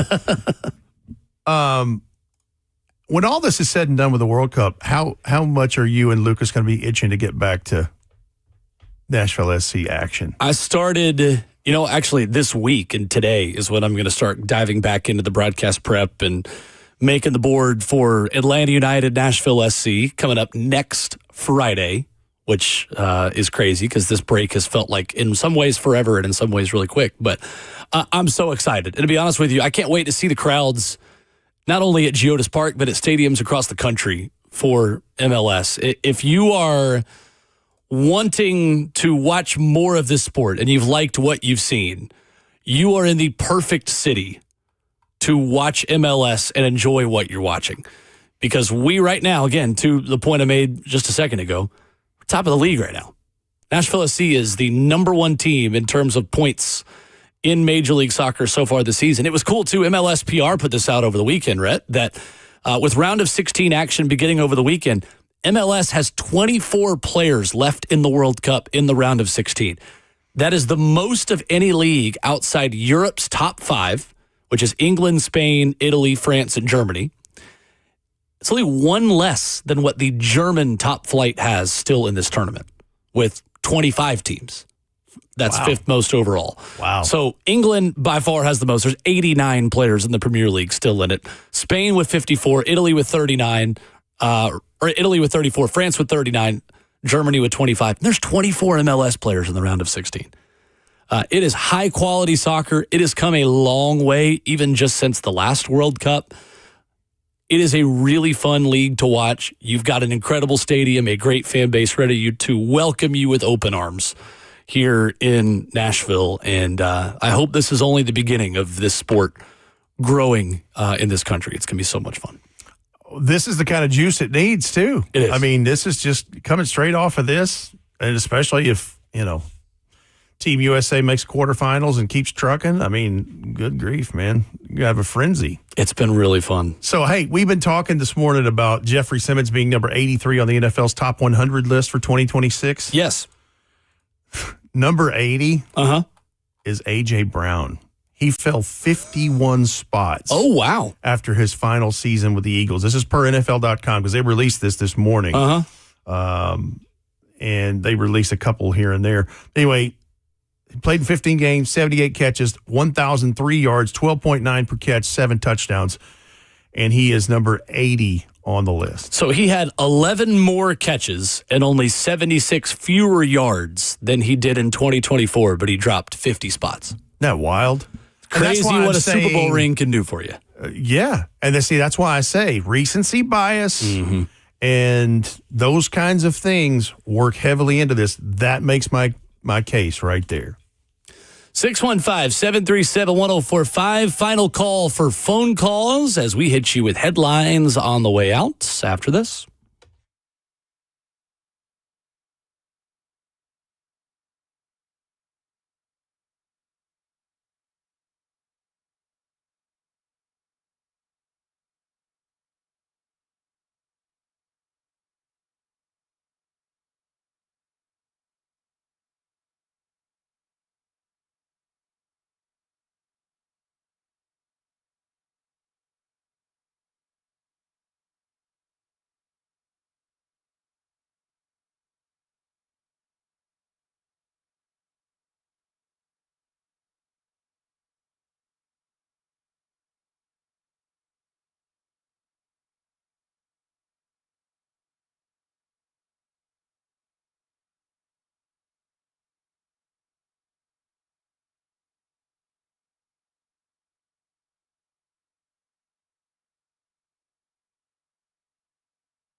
Wrapping up the show on Ramon and Will. Thank you to Rhett Bryan for hanging out again this morning. Good to see you as always. Good to see you. Ready for Biggie to come back from vacation. Yes, sir. The first time you guys have been in here together in, 3 weeks? It's been a while. That? It's been it's been a week and a half since we've done a show together. And then it's been more like, really 2 weeks.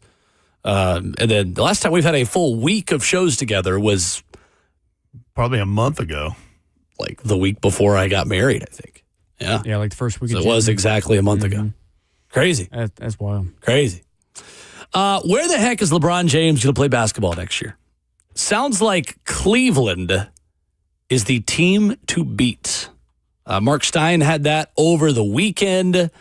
The Cavaliers expected to be in the mix, but Rich Paul, his agent, has said that he is looking at a number of teams, including Miami, Philadelphia. We have the reports about Golden State out there. One thing's for sure. LeBron loves the attention, even though he wouldn't admit it. And this will go on as long as he cares about having the attention, in my opinion. But I'm entertained by it. I think it's interesting. I'm not mad about it. I'm probably indifferent to it. Yeah. If I had it, But I'm wired for football, so. That's true. But as you should be. And it just depends on where he goes. Mm-hmm. What's sitting there when he arrives? Does he, because this is not, I've seen LeBron play in person. Like, he's legit. There's no question. LeBron was my fandom. But no. Which is why I became like NBA, like fandom or whatever. Sure. I followed him where he went from Cleveland, back to Cleveland, obviously, to Miami, to LA. Apparently he was going to go to the Knicks. The Knicks? Yep, there was reports. I've not seen that anywhere. There was reports that that they made some changes, and then they were going to go after LeBron James, but he backed away from that. Oh, you mean years ago? No, like currently. Oh. Yeah. Oh, wow. Okay. I did not see that anywhere. It was. I trust you. Since the show, because obviously y'all weren't on Wednesday or I do. Since y'all weren't on Thursday or Friday, there's been a lot of stuff that have fallen between the cracks. Right. I think that was just one of them. It was just a lowly report that there was a possibility he could have gone to the Knicks, but they made some changes. I missed that. Apparently, his agent Rich Paul said if the Knicks hadn't won the NBA title, then he'd be going there. Okay. Interesting. I think they're happy with an NBA title. Yeah, I think they'd take that. I mean, LeBron in New York, that's for sure. That'd be huge. But this is also more like LeBron at the age that he currently is and experience that he has. This is not, 2008 He's LeBron. about to have his retirement tour. Probably. Oh, and he'll announce it beforehand. Exactly. That way he can get all the gifts and get all the attention. Just and like again, Kobe, I don't blame him, but no, he's earned all that. He 100% has. 100% has. That makes sense for Cleveland. Imagine 10 years ago telling Knicks fans, LeBron James is going to be a free agent, but there's one critical thing that's going to keep you from getting him. They're like, what? What do we have to do? It's like you just won the NBA title. You're going to win a world championship. Like, what? And you will not get LeBron James because of said world championship. 10 years ago, the bigger shock would have been you're going to win the NBA title, not LeBron's going to be interested in playing for you. Like, that'd be like, oh, yeah, okay. End of his career, who knows? By the way, you just reminded me something since we're talking NBA. I saw something over the weekend that is incredible. You'll see stories from time to time about people that go thrifting and they go finding things that are worth lots of money. A prime example, right here in this town, right here. Yep. There was a person that went to a thrift store, and I believe it was on Gallatin Road, if I'm not mistaken. And this person bought what he thought was just a multi-made copy of the Constitution of the United States. Or maybe it was the Declaration of Independence. I can't remember which. Okay. Anyway, he's got it hanging on his wall and in his garage or whatever. Turns out it's one of the first few copies, and they had it, I think, repaired or whatever, and it sold at Sotheby's for, I don't know, 400 and something thousand. Like, it was ridiculous. Oh, my gosh. And he bought it for like $3. So, long story short, there's a 19-year-old young man who went thrifting up in Oregon State. Up in Oregon. Why did I say Oregon State? Anyway, whatever. It's all right. And it was a very large Goodwill, it looked like, because it was a place where you buy clothing. You look through bins and you can buy by the pound. Mm-hmm. And he saw this person put down this yellow jacket and just throw it back in a bin. He immediately picks it up, buys it for $3.07, posts a picture on Instagram. Is this what I think it is? Turns out Sotheby's saw it on social media and said, please send that to us for verification, and if you'd like to sell, we'll sell it for you. It was Wilt Chamberlain's 1972 L.A. Lakers warm-up jersey from the damn NBA Finals that year. Oh, my gosh. Wow. And they say it's worth $250,000. How do people get that lucky? Right place, right time. I guess I'm going to go to Goodwill later. Yeah. But, I mean, think about 3 that. days ago. That's crazy. Quinn wild. Brown. Yeah. This guy who found it. Portland's teenager. $3.07.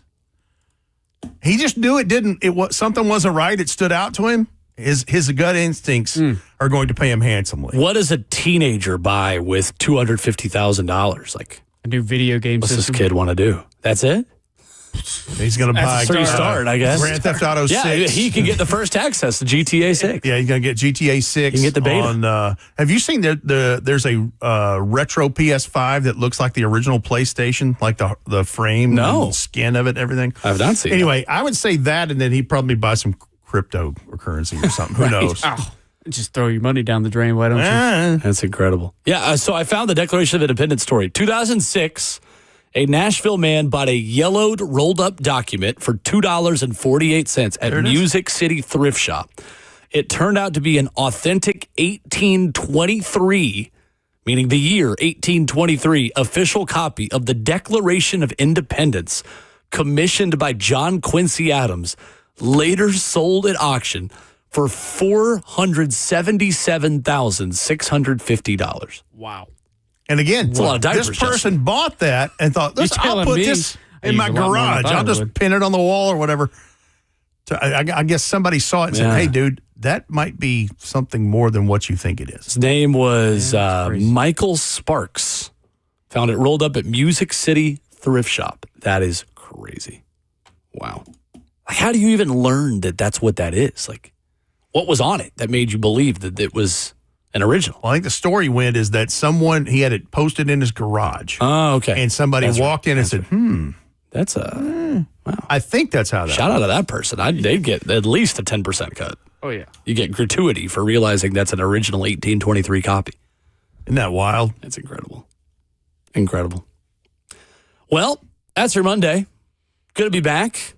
Good little time off last week. Ramon will be back with us tomorrow.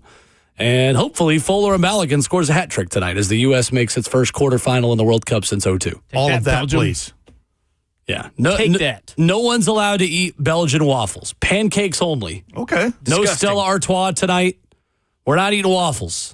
Unless you've got a Waffle House, I'll allow it. But no Belgian waffles until tomorrow after we take it from them.